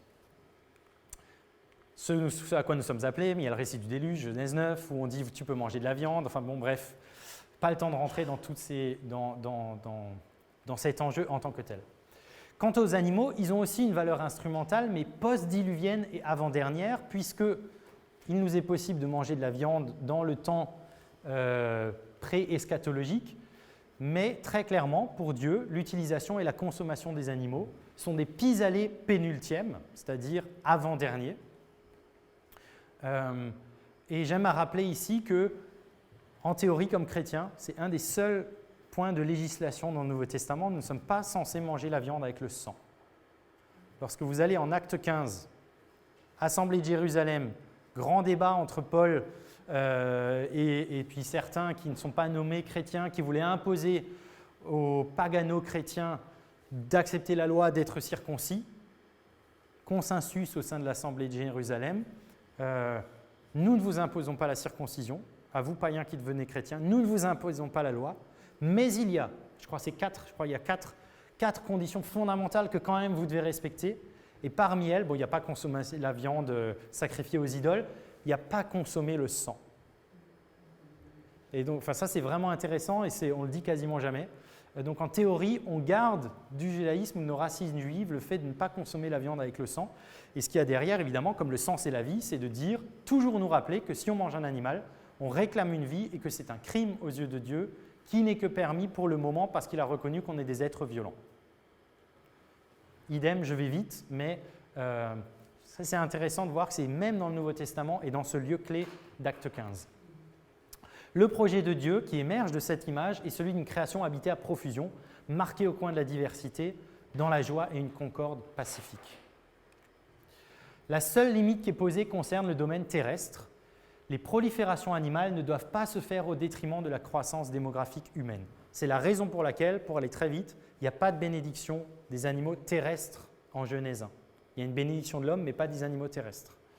Parce qu'à l'époque, le nombre fait force. Et si les animaux sont bénis pour croître, il y a le risque qu'ils soient en concurrence avec la croissance des hommes. Et vous trouvez ça dans d'autres endroits dans l'Ancien Testament. Et notamment, c'est intéressant, lorsqu'il y a conquête du pays, Dieu dit à Israël, vous allez conquérir le pays morceau par morceau, pour ne pas que, ayant exterminé tous les habitants du pays, le pays soit vide et que les animaux se multiplient à votre dépens. On a conscience à l'époque, et on a encore conscience aujourd'hui à d'autres endroits. Moi, j'étais en Namibie il y a 2 ans. En Namibie, vous ne sortez pas du chemin et vous allez vous balader sur les rochers. Il y a des mambas noirs, vous pouvez mourir dans les 2 minutes. Il y a une conscience que, pour le domaine partagé qu'est la Terre, il y a une concurrence avec certaines espèces animales. Et Dieu protège ce qui est en réalité… Donc en fait, la bénédiction de l'être humain tellement importante, ce n'est pas une reconnaissance de l'éminence. C'est aussi une reconnaissance de l'éminence, mais c'est d'abord une reconnaissance de la vulnérabilité de l'être humain qui a besoin d'être protégé face aux croissances animales. Donc, ne doit pas se faire au détriment des croissances humaines. Aujourd'hui, situation inédite, contexte de possible début de 6e extinction de masse des espèces, qui sont provoquées, et quand vous allez voir la littérature scientifique, c'est incroyable, par les croissances démographiques et économiques humaines. Et donc, on a une inversion. Aujourd'hui, ce sont nos croissances humaines qui provoquent des décroissances végétales et animales. Autrement dit, le souci a changé de camp. Nous avons des responsabilités devant les droits des plantes et des animaux. Et quelque part, si l'auteur sacerdotal réécrivait le récit de la Genèse d'aujourd'hui, il bénirait les animaux terrestres et les plantes, peut-être d'une manière plus forte qu'il ne bénirait la croissance humaine. Enfin bon, ça c'est une hypothèse un peu en forme de boutade, mais clairement c'est ça. Et donc dans la révérence pour les plantes et les animaux, et la révérence c'est ma tentative, parce que je reprends Albert Schweitzer, Ehrfurcht vor der Leben, qu'on traduisait en français par respect de la vie, mais le respect c'est un terme fade, bref. Révérence c'est l'idée du profond respect et de contemplation pour des animaux et des plantes qui ont une valeur. Nous sommes appelés à la préservation et à la promotion des populations et de la biodiversité. Et là, confère l'année prochaine, Marseille, le congrès de l'IUCN, la COP 15 en Chine sur la biodiversité et la montée du sujet de la biodiversité qui, à mon sens, théologiquement, est tout à fait fondée d'un point de vue théologique. Autrement dit, il nous faut poser des limites à nos croissances et parfois décroître pour demeurer fidèles de manière renouvelée aux intentions divines liées à la pousse des plantes et aux proliférations animales. Ce sont deux types de croissance qui ont leurs droits propres et face auxquels il nous faut nous situer aujourd'hui en responsabilité. Et là aussi, le mot de la fin, dans une perspective d'ouverture œcuménique, j'ai eu envie de citer, d'ailleurs ceux qui m'ont déjà entendu faire des conférences connaissent cette citation finale, un extrait de l'encyclique du pape François, parce que lorsqu'on regarde les deux chapitres sur lesquels j'ai terminé, que sont la question de l'enrichissement et la question la pousse des plantes, la prolifération des animaux, la biodiversité, on peut se sentir un peu découragé parce que le consumérisme, même s'il y a peut-être qu'il commence un peu à trembler sur ses bases, est quand même ce qui est vainqueur au niveau mondial. Et puis, la biodiversité, les chiffres sont vraiment terribles et les perspectives sont très difficiles. Il s'agit de terminer sur un mot d'espérance. Et là, je cite le pape François au paragraphe 205. « Tout n'est pas perdu parce que les êtres humains capables de se dégrader à l'extrême peuvent aussi se surmonter, opter de nouveau pour le bien et se régénérer.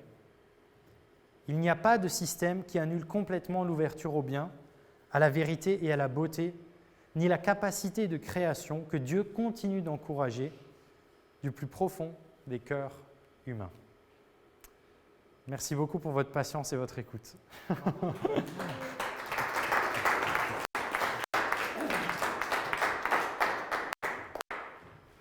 beaucoup, Marc.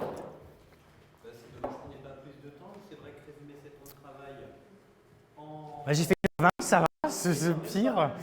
Ça nous laisse environ une demi-heure pour les discussions.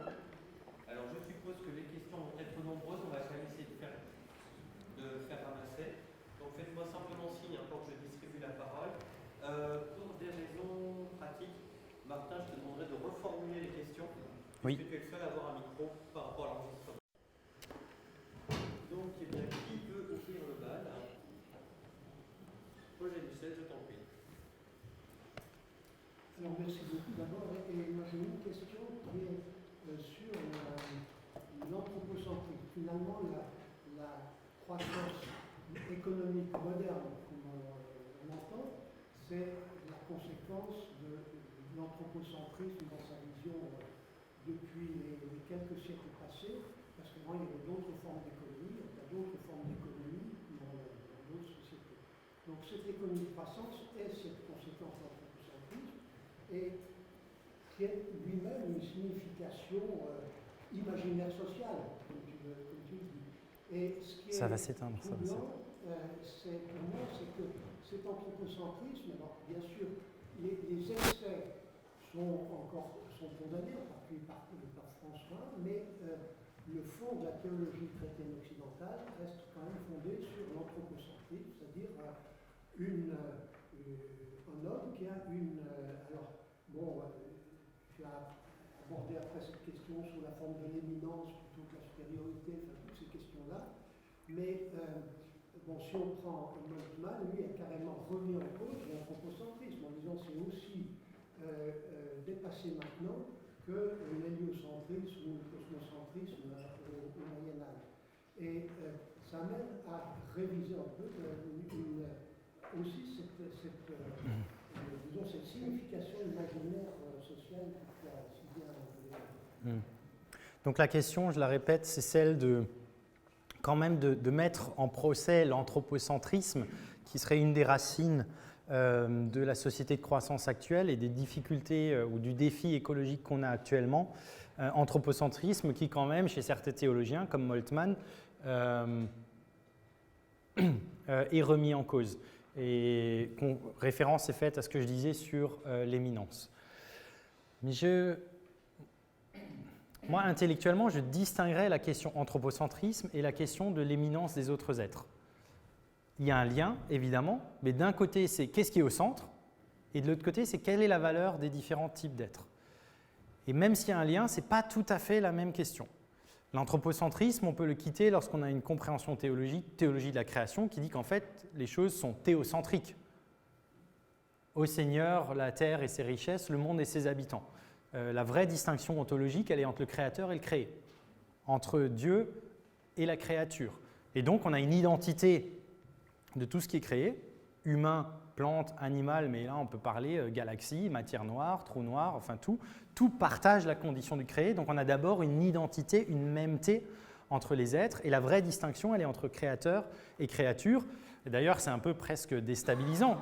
Au Seigneur, le monde et ses habitants et les richesses de la terre, etc. C'est-à-dire, je ne m'appartiens pas à moi-même, d'ailleurs. Donc, il y a en fait, pour moi, théologiquement, il y a un théocentrisme et pas un anthropocentrisme. Donc, si on le comprend comme ça, on est d'accord. Cela ne signifie pas simultanément, nécessairement, que parmi des créatures qui partagent la condition de créature, il n'y ait pas une distinction d'éminence. Et sauf à dire, et là c'est une question de lecture biblique, hein, je vais faire un parallèle avec le féminisme, les théologiennes féministes diront tout ce qui valorise le mâle et l'homme relève du patriarcat et d'une phallocratie qui imbibe les écrits bibliques parce que c'était la culture de l'époque, mais ce n'est pas, ou ça ne vient pas de la parole de Dieu. Est-ce qu'il faut faire la même chose, mutatis mutandis, avec l'anthropocentrisme et la distinction d'éminence entre les êtres? Je ne suis pas sûr. Moi, je n'irai pas jusque-là, parce que tout de même, l'idée selon laquelle l'être humain est créé à l'image et à la ressemblance de Dieu, donc l'image Tselem, la ressemblance de Mout, que l'on retrouve ailleurs dans la Genèse, en Genèse 9, ou qu'on retrouve en Genèse 5, qu'on retrouve jusque dans le Nouveau Testament, avec le Christ, image de Dieu, etc. Pour moi, ce n'est pas quelque chose qu'on peut laisser tomber. Mais je trouve que parler de hiérarchie d'éminence et reconnaître la valeur propre des autres êtres vivants, ça peut nous aider à rééquilibrer, là où on était dans un balancier totalement au détriment des autres formes de vie, à rééquilibrer les choses. En revanche, dans notre nature même, je pense que, et c'est une des interprétations de l'image, aujourd'hui on n'est plus du tout dans une quête, est-ce que c'est la raison, est-ce que c'est un point de vue théologique, on reconnaît que c'est l'intégralité et l'intégrité de l'homme ou de l'humain qui sont en question. Mais il y a tout de même l'idée que la relation possible entre l'être humain et Dieu est ontologiquement différente de la relation possible entre une vache et Dieu ou entre un pissenlit et Dieu. Et ce qui se joue là, c'est notamment la question de la parole. L'être humain est créé comme un vis-à-vis, pas simplement comme une créature. Donc il y a un projet, il y a une collaboration, il y a une histoire. Et quelque part, j'aimerais même être un peu, pas provocateur, mais pousser plus loin le raisonnement. Si l'on remet en cause l'anthropocentrisme au sens, je vais jusqu'à prendre une position antispéciste ou biocentrique, c'est-à-dire je reconnais une valeur propre, égale aux autres formes du vivant, alors il faut devenir comme les ascètes jaïnes. Hein. Les ascètes jaïnes, quand ils construisent une maison, ils sortent les vers de terre, ils se baladent dans la rue avec un voile sur la bouche. J'étais récemment à une conférence au Vatican sur la religion, il y avait des jaïnes, quand ils parlent devant le micro, ils ont une feuille comme ça, pour ne pas avaler un insecte, donc il faut aller jusqu'à... Et d'ailleurs, c'est rigolo parce qu'entre-temps, on sait que les plantes sont vivantes. Le fait de ne pas toucher à la vie est structurellement, ontologiquement impossible dans la création telle qu'elle est. Il y a inscrit même dans la création nécessairement la consommation de la vie. Est-ce que, donc pour moi, oui, effectivement, dans la promesse de renouvellement et la promesse eschatologique, il y a la promesse qu'il n'y aura plus besoin de se consommer les uns les autres. Je ne sais pas comment, hein, c'est hors de notre imaginaire. Mais attention, si on va jusqu'à dire plus d'anthropocentrisme au sens antispécisme, là, la cohérence est extrêmement difficile. Oui, mais moi justement, la question ne se pose pas en domaine d'éminence, de prééminence ou de hiérarchie, mais en domaine d'alliance entre Dieu et l'homme, ce qui n'est pas tout à fait pareil. C'est-à-dire que c'est cette alliance de Dieu qui dialogue avec l'homme, qui fait sa spécificité, qui fait sa fonction dans la création, qui lui donne sa responsabilité, sa fonction, beaucoup plus qu'une différence ontologique. Voilà. Donc c'est une autre manière d'aborder les choses qui est aussi possible. Et ça n'enlève, je veux dire, la question de l'antispécisme est plus du domaine de l'éthique, on va dire, d'une éthique utilitariste par rapport à une éthique déontologique. Donc c'est plus dans cette lecture-là que moi je lis l'antispécisme avec ses excès actuels, avec effectivement cette comparaison du spécisme au racisme, qui est le point de départ de cette théorie. Et je considère plus sur le domaine d'une forme d'éthique que sur le domaine ontologique d'une prééminence, enfin d'une éminence différente, d'une forme de hiérarchie entre la création. Je veux dire, ça ne nous concerne pas, cette hiérarchie. Elle appartient à Dieu. Je veux dire, c'est pas... Si, ça nous concerne, parce que ça a des conséquences éthiques.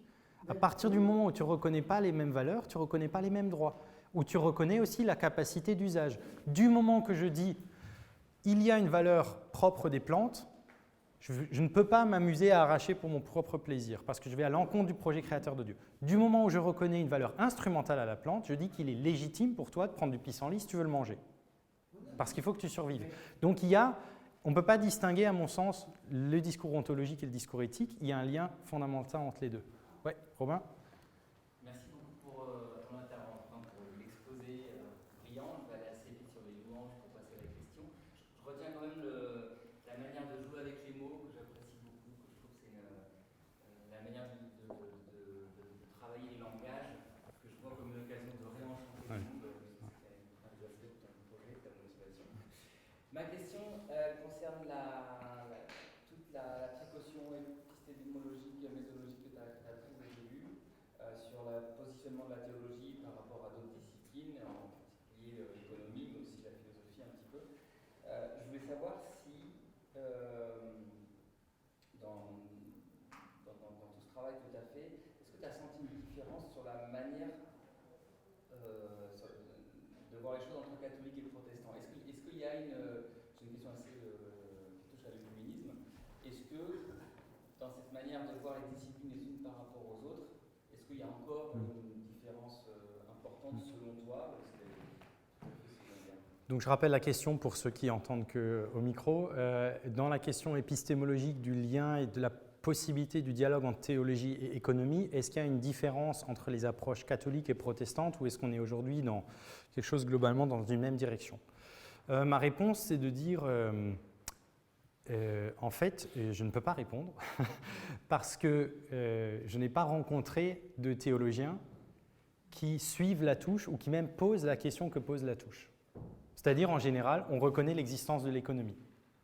Je n'ai pas lu...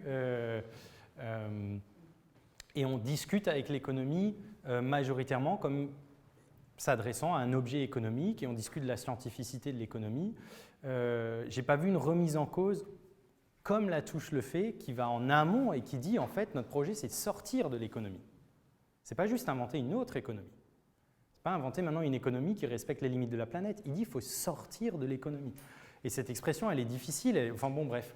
Du coup, ce n'est pas un lieu que j'ai trouvé vraiment comme un lieu de travail théologique. Et puis aussi, très honnêtement, pour toujours circonscrire mon travail, je me suis vraiment limité à la théologie protestante. Donc, c'est dans le titre, interroge la théologie protestante. Il y a des raisons de méthodologie, c'est-à-dire on assume la méthode protestante, on commence par les Écritures, on a l'histoire de l'interprétation et l'interprétation. Je ne vais pas commencer à regarder le magistère catholique, tout ce que dit le droit canonique ou tout ça. Donc, il faut restreindre, toujours restreindre. Déjà, c'était énorme comme champ de recherche, mais toujours essayer de revenir. Et donc, voilà, j'ai dit, il y a un choix confessionnel qui n'est pas un refus de l'œcuménisme ou un refus du dialogue, mais qui est une volonté de répondre d'abord pour soi. Ensuite, je peux aller voir comment ça résonne. Donc, voilà, c'est les deux aspects de ma réponse. Je trouve que ce n'est pas beaucoup travaillé. Et d'autre part, j'ai plutôt lu des protestants. Et majoritairement, quand même, dans le monde francophone, il n'y a quasiment pas de travaux sur ça. Dans le monde anglophone, il y a un peu de la théologie et économie, mais comme théologie et écologie, ça reste des disciplines ou on va dire des champs théologiques bien moins travaillés que d'autres.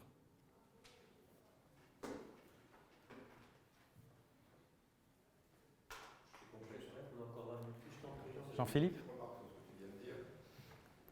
Laudato Si contient quand même une critique assez virulente de l'économie telle qu'elle est actuellement. C'est juste une remarque. Et dans ce contexte de l'écologie économique, qui remonte d'ailleurs, qui reprend la doctrine sociale de l'Église, qui remonte à une centaine d'années. Mais il y a dans cette encyclique cette critique très forte de l'économie telle qu'elle est, et qu'on va dans le mur, etc. Donc est-ce qu'il n'y a pas une ouverture un peu sur ce questionnement de la décroissance? Si, bien sûr. D'ailleurs, le pape, dans paragraphe 193, il écrit il y a besoin dans certains pays pour certains pays d'une certaine décroissance pour que dans d'autres pays puisse avoir lieu une saine croissance. Donc là aussi, les deux adjectifs, enfin, la précaution de la certaine décroissance et la précaution de la saine croissance sont importantes, mais le pape le dit. Et le Figaro, tout le monde a fait sa une sur le pape à la sortie de l'encyclique, le Figaro, c'était le pape appelle à la décroissance. Et alors j'ai vérifié parce qu'il y a une question de langue. J'en ai discuté avec Gaël Giraud, selon lequel très probablement la langue originelle c'est l'espagnol, et en espagnol c'est decrecimiento dans Laudato Si, donc c'est bien décroissance. En italien, si c'était en italien, c'est decrescita dans Laudato Si, donc on alterne. Mais en anglais, dans Laudato Si, c'est decreased growth. C'est pas degrowth. Et à mon avis, l'anglais n'est pas tout à fait fidèle au texte originel et aux traductions qu'on a dans les autres langues, puisque toutes les langues sont officielles, n'est-ce pas? Donc il y a un enjeu là, mais le pape savait ce qu'il disait. Et il appelle à ça, et je crois qu'il y a d'ailleurs eu 2 ou 3 articles, peut-être entre-temps il y en a eu plus, mais qui ont commencé à dire « Ah, mais quel pourrait être le dialogue entre théologie catholique et… » Donc moi je ne dis pas qu'il n'y a pas, je dis il y a peu. Parce que si vous comparez le nombre de publications sur l'économie et celles sur la Trinité, avec le renouveau trinitaire d'aujourd'hui, il y a des enjeux de… Si vous regardez combien il y a de chaires dans des facultés théologie et économie vis-à-vis des chaires de dogmatique classique, il n'y a pas photo. D'ailleurs, en France, on n'a toujours pas de prof francophone dans une de nos facultés qui soit un spécialiste de théologie de la création. Moi, j'ai fait mes études entièrement à Strasbourg sans avoir un cours de théologie de la création. On a touché un peu à Genèse 1 en exégèse avec M. Marx en Ancien Testament. Mais c'était un texte parmi d'autres. C'est quand même fou qu'un des 3 articles du Credo, je crois en Dieu, le Père Tout-Puissant Créateur, n'ait pas de cours dédié. Donc il y a un vrai enjeu sur ça, de rééquilibrage, on va dire. 8 volumes de Barthes. Pardon ? Voilà, 8 volumes de Barthes. Enfin bon, il y a… bien sûr, il y a des choses, mais il y a un déséquilibre. Arnaud, merci beaucoup de cet exposé très ambitieux. C'est la thèse qui est très ambitieuse. Je fais juste une remarque, mais alors là, à partir de l'économie et donc Oui. rien sur la théologie. Je ne suis pas du tout d'accord avec Serge Latouche sur cette question de l'invention de l'économie. J'en ai beaucoup discuté avec lui et nous avons eu des échanges assez Musclé. Et j'ai connu Latouche qui a été dans des colloques aussi assez critiqué sur ce point. Bon, peu importe. Ce qui m'importe plus dans ce que j'ai entendu, c'est que je trouve que tu as besoin d'économie. Et toute ta partie sur la Bible montre bien que tu as une notion d'économie. Donc, dire que l'économie n'existe pas et qu'il faut en sortir, je comprends que tu veux sortir de la science économique, celle qui a, disons, actuellement ce qu'on appelle le courant mainstream, la théorie néoclassique, etc. Bon. Mais tu ne peux pas sortir de l'économie. Avec tout ce que tu as dit après, on voit bien que tu poses des questions concernant la production et la technique. Donc la question de savoir si on doit travailler avec ou non une sacralisation de la technique. Tu poses des questions sur la consommation, c'est-à-dire est-ce qu'on va chercher à avoir le bonheur ou la jouissance en vue, ou est-ce qu'on consomme simplement pour consommer. Et puis surtout, à un moment, c'est assez rapide, on voit bien qu'il y a des questions aussi de distribution, avec la question de la justice. Par exemple, évidemment, des prophètes comme Amos, production, consommation, les formes de distribution, échange, partage, prêt, c'est ça l'économie, et tu ne peux pas t'en passer. Et sur ce point, la touche fait erreur. Ce qu'il critique quand il dit qu'il faut sortir de l'économie, c'est encore une fois sortir des 4 ou 5 derniers siècles de l'économie. Il connaît très bien ça d'ailleurs, parce que c'est un bon historien de la pensée. Et au passage, tu le présentes plutôt comme un culturaliste qui aurait fait de la sociologie. Non, au départ, c'est un économiste. C'est un économiste qui a été en poste, professeur d'économie, qui s'est intéressé au développement, qui a connu évidemment l'arrivée de l'institutionnalisme, c'est-à-dire une manière de faire de l'économie en l'inscrivant dans la société ou dans les institutions sociales. Oui, bien sûr, mais c'est un économiste et Castoriadis, la philosophie, ça vient après, je crois. Donc, la touche en disant il faut sortir de l'économie, je crois qu'il t'incite à un mot d'ordre que tu ne peux pas suivre. Parce que précisément au moment où tu commences à faire de la théologie, tu te sers de tous ces actes économiques fondamentaux que sont la production, la consommation et la distribution. Alors je vais résumer en... Donc la question a trait à cette formule sortie de l'économie qui elle-même provient de la formule invention de l'économie. Et donc Arnaud Berthoud dit sur ce point, Latouche a tort. Et d'ailleurs, il y a eu des dialogues entre deux. J'en profite pour dire que je te cite dans la thèse et je connais tes travaux et je sais le dialogue et on en a discuté déjà ensemble aussi sur cette question-là. Et est-ce qu'au fond, d'une part, Latouche n'a pas tort sur ce point et d'autre part, du coup, moi, dans mon propos, est-ce que je n'aurais pas quand même besoin de l'économie parce que les échanges, la production, la question de la distribution, de la justice, tout ça sont des questions économiques. Est-ce qu'il ne faudrait pas plutôt faire la distinction entre l'économie telle qu'elle s'est développée dans les derniers siècles, avec le modèle néolibéral, etc., et puis d'autres modes d'être de l'économie. Plein de questions là-dedans, donc, bon, d'abord, je trouve que le mérite... moi, je ne prends pas position sur la question de la sortie de l'économie. Je dis que la théologie se situe hors économie à partir du moment où on reconnaît que l'économie relève de l'imaginaire et de la convention. Donc, au fond, moi, je dis, c'est même pas qu'on en sorte, c'est que la théologie, elle n'y est pas. Moi, comme théologien, je ne fais pas de l'économie parce que je ne reconnais déjà pas le langage économique. Dire qu'il y a une production et une consommation, c'est déjà utiliser des mots économicisés qui voient le réel d'une certaine manière. Moi, je ne suis pas obligé de le regarder comme ça, comme théologien. Latouche dit, la distinction que fait Latouche, c'est entre les pratiques matérielles et l'économie. Il dit bien sûr qu'il y a des pratiques matérielles et il y aura toujours de l'échange. Et même dans le monde qu'il imagine, dans les sociétés de décroissance qu'il imagine, il dit il y aura du capital, il y aura des échanges, ce n'est pas un retour à la société primitive. Mais il y a une déséconomicisation des esprits. Et moi, je trouve qu'il y a un mérite à ça et que la théologie se situe dans ce pas de côté et peut permettre du coup de voir peut-être de manière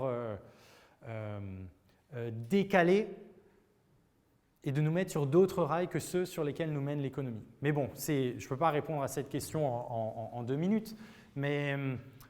Moi, j'entends ce qu'il dit et j'entends que derrière les mots, il y a des représentations et le simple fait de parler d'échange, c'est déjà pas neutre.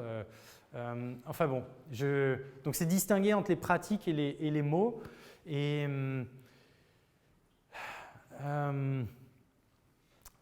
bon. Oui, vas-y.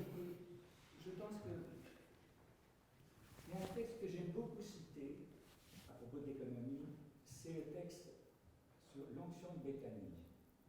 Il y a Marie qui gaspille du parfum sur la tête de Jésus, et Jésus qui répond en disant, mais non, qu'est-ce que vous faites?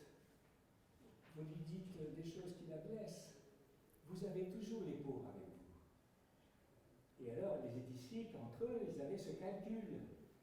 Le parfum, tout à fait une dépense inutile. Là, on a une notion d'économie tout à fait précise, il me semble. Le contraire de l'économie, c'est le gaspillage. Le contraire de l'économie, c'est le gaspillage. Cette femme gaspille. Et un gaspilleur, d'ailleurs, elle sacrifie quelque chose. Non, on laisse de compter. Et de l'autre côté, il y a les disciples qui sont dans l'économie, qui calculent et qui pensent aux pauvres. Et Jésus, d'ailleurs, ne leur dit pas, vous êtes de mauvais économistes, vous ne devriez pas faire de l'économie, vous devriez sortir de l'économie. Il dit simplement, vous n'avez pas compris ce que cette femme faisait. Elle était en train de, en un sens, faire quelque chose pour ma sépulture. Voilà, là je trouve qu'on a une notion d'économie dans la Bible très forte, les pauvres et le contraire du gaspillage. Et ça, tu ne peux pas dire avec la touche, il n'y a plus d'économie, il faut sortir de l'économie, etc. On y est en plein. On s'occupe des pauvres, parce que les pauvres sont là. Bon, et il faut en un sens arriver, comme tu l'as bien dit d'ailleurs, que la décroissance ne concerne pas les pays dans lesquels il y a beaucoup de pauvreté, et puis c'est non-gaspillage. Mais c'est... On pourrait dire qu'il y a des sociétés dans lesquelles le gaspillage est une valeur. Non, mais tout à fait d'accord, mais derrière, je crois qu'il y a quand même un enjeu de sémantique. Et moi, ce que j'aime dans la critique de Latouche, c'est de dire attention, l'économie, ce n'est pas juste des mots neutres, ils viennent toujours avec une vision du monde. Et quand on parle de pauvres, par exemple, et pauvre, selon les critères économiques, alors la Banque mondiale, elle dit, voilà, en dessous de tant de dollars par jour, quelqu'un est pauvre. Une société, quelqu'un qui vit dans une société traditionnelle africaine ou amérindienne qui est hors du radar du PIB, elle sera comptabilisée comme pauvre alors qu'elle a une vie qui est, à mon avis, bien meilleure que celui qui travaille en faisant les 3x8 en Alsace dans une usine, comme moi j'ai fait en job d'été. Et sa vie, elle est beaucoup plus riche que... Donc, la notion de pauvreté, dès qu'on l'utilise dans le contexte économique, elle est capturée par la métrique économique. Et on oublie déjà tout le reste de ce que c'est. Et d'ailleurs, dans la philosophie de la consommation que tu écris, tu parles de tout ça. Donc, c'est juste de dire qu'il y a un piège dans l'économie qui est une vision du monde, qui a une sémantique qui vient avec elle, qui porte cette vision du monde avec elle.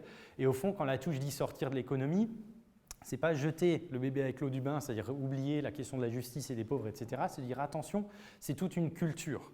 Et l'enjeu, c'est d'inventer une nouvelle culture. On peut le dire peut-être comme ça, c'est peut-être les mots qui... En tout cas, moi, c'est comme ça que je le comprends, c'est comme ça que je le reçois. Et dans la mesure où on est tellement économicisé et on est tellement porteur de toute cette culture et de tout ce vocabulaire, je trouve qu'il y a un mérite à tout de suite se dire non, essayons d'avoir d'autres mots. Plutôt que le développement, pourquoi pas parler d'épanouissement ? Il y a un vrai combat, c'est pour ça moi je fais attention aux mots, pas seulement parce que j'essaie de faire une thèse dans laquelle il y a de la poésie et il y a des formules et on retient, droit de cité et de multiplicité, on retient parce qu'il y a une redondance. Enfin bon, il y a aussi un combat sémantique. Et je souhaite, ou disons, je pense qu'on a tout à gagner à inventer un nouveau langage qui nous libère de l'économie, parce que comme disait je ne sais plus qui, lorsqu'on a un marteau en main, on voit tout comme des clous. Et en fait, l'enjeu, lorsqu'on a l'économie en main ou à l'esprit, on pense tout de manière économique, alors que les défis qu'on a devant nous, ils sont de l'ordre de l'imaginaire. C'est ça que j'essaie. Mais bon, on va pas arriver à la fin de ce débat aujourd'hui. J'essaie plus de partager l'esprit dans lequel je tiens et je soutiens ce que Latouche dit. Et à mon sens, je pense qu'il n'est pas dupe d'ailleurs, mais bon, ce n'est que mon hypothèse personnelle, du fait que son expression sortie de l'économie a plus une vocation performative voilà, je pense qu'il y a... Ouais, voilà. Magali, je crois que ça sera la dernière question avec toi. Donc, Magali, derrière toi. Pardon, c'était en diagonale là. Je veux dire, merci pour tout ce que tu nous as apporté. Moi, il y a beaucoup de choses qui réagissent à ce que j'avais tenté de faire à l'époque à Strasbourg, et notamment sur l'image de Dieu, l'image de l'Église. Je trouve que là, ta réponse méritait plonger là-dedans. Qu'est-ce qu'on entend par image de Dieu, mais bref. Sur ma question précisément, tu viens de citer voilà, les valeurs que l'économie en tant que science actuelle, enfin, elle se définit comme science actuellement, elle propose une certaine vision du monde. Et je voulais te demander, est-ce que pour toi actuellement notre problème, est-ce qu'il pourrait être lié au fait que l'économie nous propose une nouvelle religion, une nouvelle théologie, et que la théologie, telle que toi tu la proposes là, vient en réaction, vient contredire, vient provoquer cette émergence. Je pose cette question par rapport à tous les mots de valeur, de justice qu'on a entendu. Justice par rapport à quelle norme, valeur par rapport à quelle échelle. Et j'ai l'impression qu'on pourrait dire qu'au XXIe siècle, peut-être avant, l'économie a apporté d'autres valeurs, d'autres normes, et on est en train de les vivre comme quelque chose qui s'impose à nous, de l'ordre du religieux. Comment toi tu vois les choses? Donc la question c'est est-ce que l'économie entre effectivement dans la catégorie religion et voire discours théologique dans la mesure où elle est porteuse de valeurs, de normes, d'une vision du monde et est-ce que effectivement donc la foi chrétienne ça vient en tout cas en opposition ou en dialogue ou en tout cas est-ce que ça rentre en lien avec l'économie à ce niveau-là? Je sais pas, je résume bien la question. Comment est-ce que je vois les choses? Moi, je crois qu'il y a un grand enjeu d'abord qui est celui de la définition, qu'est-ce qu'on entend par religion. Latouche, il adopte une définition large, durkheimienne, voilà, au fond, dès qu'il y a des représentations des valeurs, on est dans une religion. Bon, la question de la définition de la religion, c'est hyper complexe et je crois que j'ai pas, enfin, je sais même pas ce que je pense, parce qu'il y a, voilà, est-ce qu'il y a nécessairement un rapport au transcendant? Est-ce qu'il y a une hétéronomie assumée? Quand le projet philosophique est complètement un projet d'autonomie, je définis mes propres normes, mais de manière démocratique dans le débat. Bon, pour le moins, je pense qu'il y a, alors, reconnaître qu'il y a effectivement une cosmologie, un univers de valeurs et des normes qui sont portés par l'économie, donc que c'est une culture. Et la narration du développement pour le reste du monde, c'est pas juste faire évoluer des sociétés, c'est en fait faire mourir certaines cultures pour faire advenir la culture occidentale, économicisée. Donc ce n'est pas seulement importer l'industrie, c'est faire mourir la vision d'un peuple traditionnel qui considère que le crocodile c'est un totem et que je ne peux pas pêcher dans ce lac parce que ce lac est sacré. Ça, il faut que je le détruise si je veux pêcher dans ce lac. Donc il y a un enjeu de culture, voilà, de cosmologie, de valeurs. Je pense qu'il y a dans l'économie actuellement, je pense qu'il y a quelque chose effectivement de l'ordre d'une foi, mais une foi au sens péjoratif du terme, c'est-à-dire pas au sens d'une relation et d'une confiance, pas la fidei au sens de fiducia, mais la foi au sens de croyance, vraiment dans le sens négatif.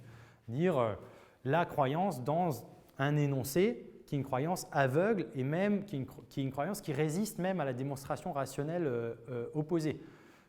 Croire aujourd'hui à la croissance quand l'humanité elle consomme 1,7 planètes, que le taux de rendement énergétique sur la consommation du pétrole est passé de 100 pour 1 à 14 pour 1, quand il y a le début de masse, enfin, bref, vous remplissez de cette salle entièrement des études scientifiques qui vous disent qu'on va s'effondrer.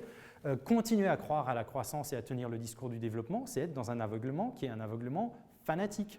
Enfin, je ne sais pas si le fanatisme, il faut utiliser ce mot-là, mais je vais retirer ça, mais dans un aveuglement qui est vraiment dans la croyance bête et méchante, quoi.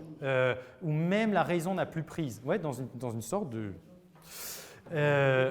parce que voilà. Et là, il y a quelque chose à faire. Au moins, dans la tradition protestante et chrétienne, on met toujours la croyance sur le métier. Et on la met dans le cadre de la relation à Dieu, et donc en assumant le fait qu'il faille interpréter le monde et qu'on puisse... La théologie, elle s'écrit toujours face à son contexte, donc on peut penser les choses autrement. Et donc il y a peut-être une liberté, un jeu là, il y a une liberté du chrétien.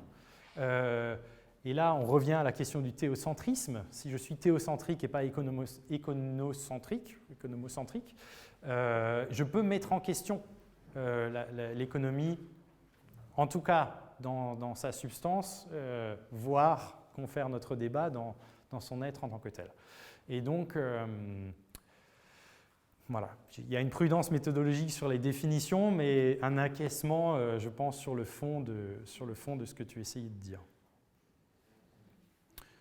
peut encore en prendre une. S'il faut qu'on ait évacué à 30, on peut encore prendre 5 minutes, non? Oui, Ouais. on parle en 5 minutes, je ne vais pas vous frustrer, on peut encore prendre 5 minutes, mais pas plus. Sachant que c'est ma responsabilité, j'ai parlé trop, mais c'est la première fois que je le présentais, j'avais pas trop d'idées de voilà, combien de temps je... Puis on se connaît, on peut toujours être en dialogue après aussi. Mais... Pour les 5 dernières minutes, si quelqu'un a une question concise qui appelle une... Réponse développée. Oui, il y a une chaire qui va être ouverte et vous allez enseigner. Pardon? Est-ce qu'il y a une chaire qui va être ouverte où vous allez enseigner ou c'est déjà Non, non. Non, bon, j'essaie de mettre ma pensée en pratique et d'inventer mon propre système, c'est-à-dire j'ai choisi de travailler à mi-temps. Enfin bon, ça a pu se faire parce que j'avais un interlocuteur qui était prêt à... donc je travaille à mi-temps comme directeur de la campagne Living the Change, qui est une campagne interreligieuse internationale sur les modes de vie durables. L'idée étant de garder un autre mi-temps pour, d'une part, avoir l'engagement bénévole auprès de la FPF, qui est quand même chronophage, et d'autre part, avoir le temps de continuer à penser, lire et écrire. Donc, par exemple, là, le 1er avril, je dois rendre un chapitre d'ouvrage qui sera publié aux presses universitaires de Strasbourg pour Marie Othil sur vulnérabilité écologique, vulnérabilité et écologie dans une perspective théologique. Je fais des conférences ici ou ailleurs. Demain soir, je suis à Roppenheim. Dimanche, je suis à Saverne. Enfin bon. Donc, j'aimerais trouver un équilibre entre l'intellectuel et le pratique, entre le payé et le bénévole, et sauvegarder, mais pour l'instant, ça ne marche pas du tout, 1 heure par jour pour faire de la guitare. Parce que je fais de la guitare acoustique, je suis guitariste, et donc j'aimerais... Alors bon, je me dis pour le moment, ce n'est pas trop grave, parce que mes 3 premiers mois de travail, je les ai fait à plein temps, donc les choses se sont accumulées, là je fais du rattrapage. Mais l'idée, c'est de voir si dans les mois qui viennent, j'arrive à tenir le bénévolat, la dimension artistique et professionnelle, tout dans un 100%. Ce qui veut dire que le soir à 19h et le vendredi à 19h, je suis libre pour les sphères gratuites et sociales, relationnelles de l'existence. Et je crois que, bon, on n'y a pas touché parce que ce n'était pas l'objet de la thèse, mais le travail, là en particulier du côté protestant, ça fait partie des choses à mettre en question aussi. Pas dans sa valeur propre, mais dans sa valeur hégémonique aujourd'hui. Et peut-être que la décroissance, c'est aussi d'abord la décroissance du temps de travail. Et que peut-être un des gestes les plus écolos ou anti-économistes ou anti-croissancistes qui soit d'assumer une certaine paresse. Et peut-être que je termine sur cette... ou en tout cas un vide d'activité qui nous renvoie au Shabbat et au 7e jour, donc qui est au fond, finalement, quand même, simplement une anticipation du royaume. Voilà.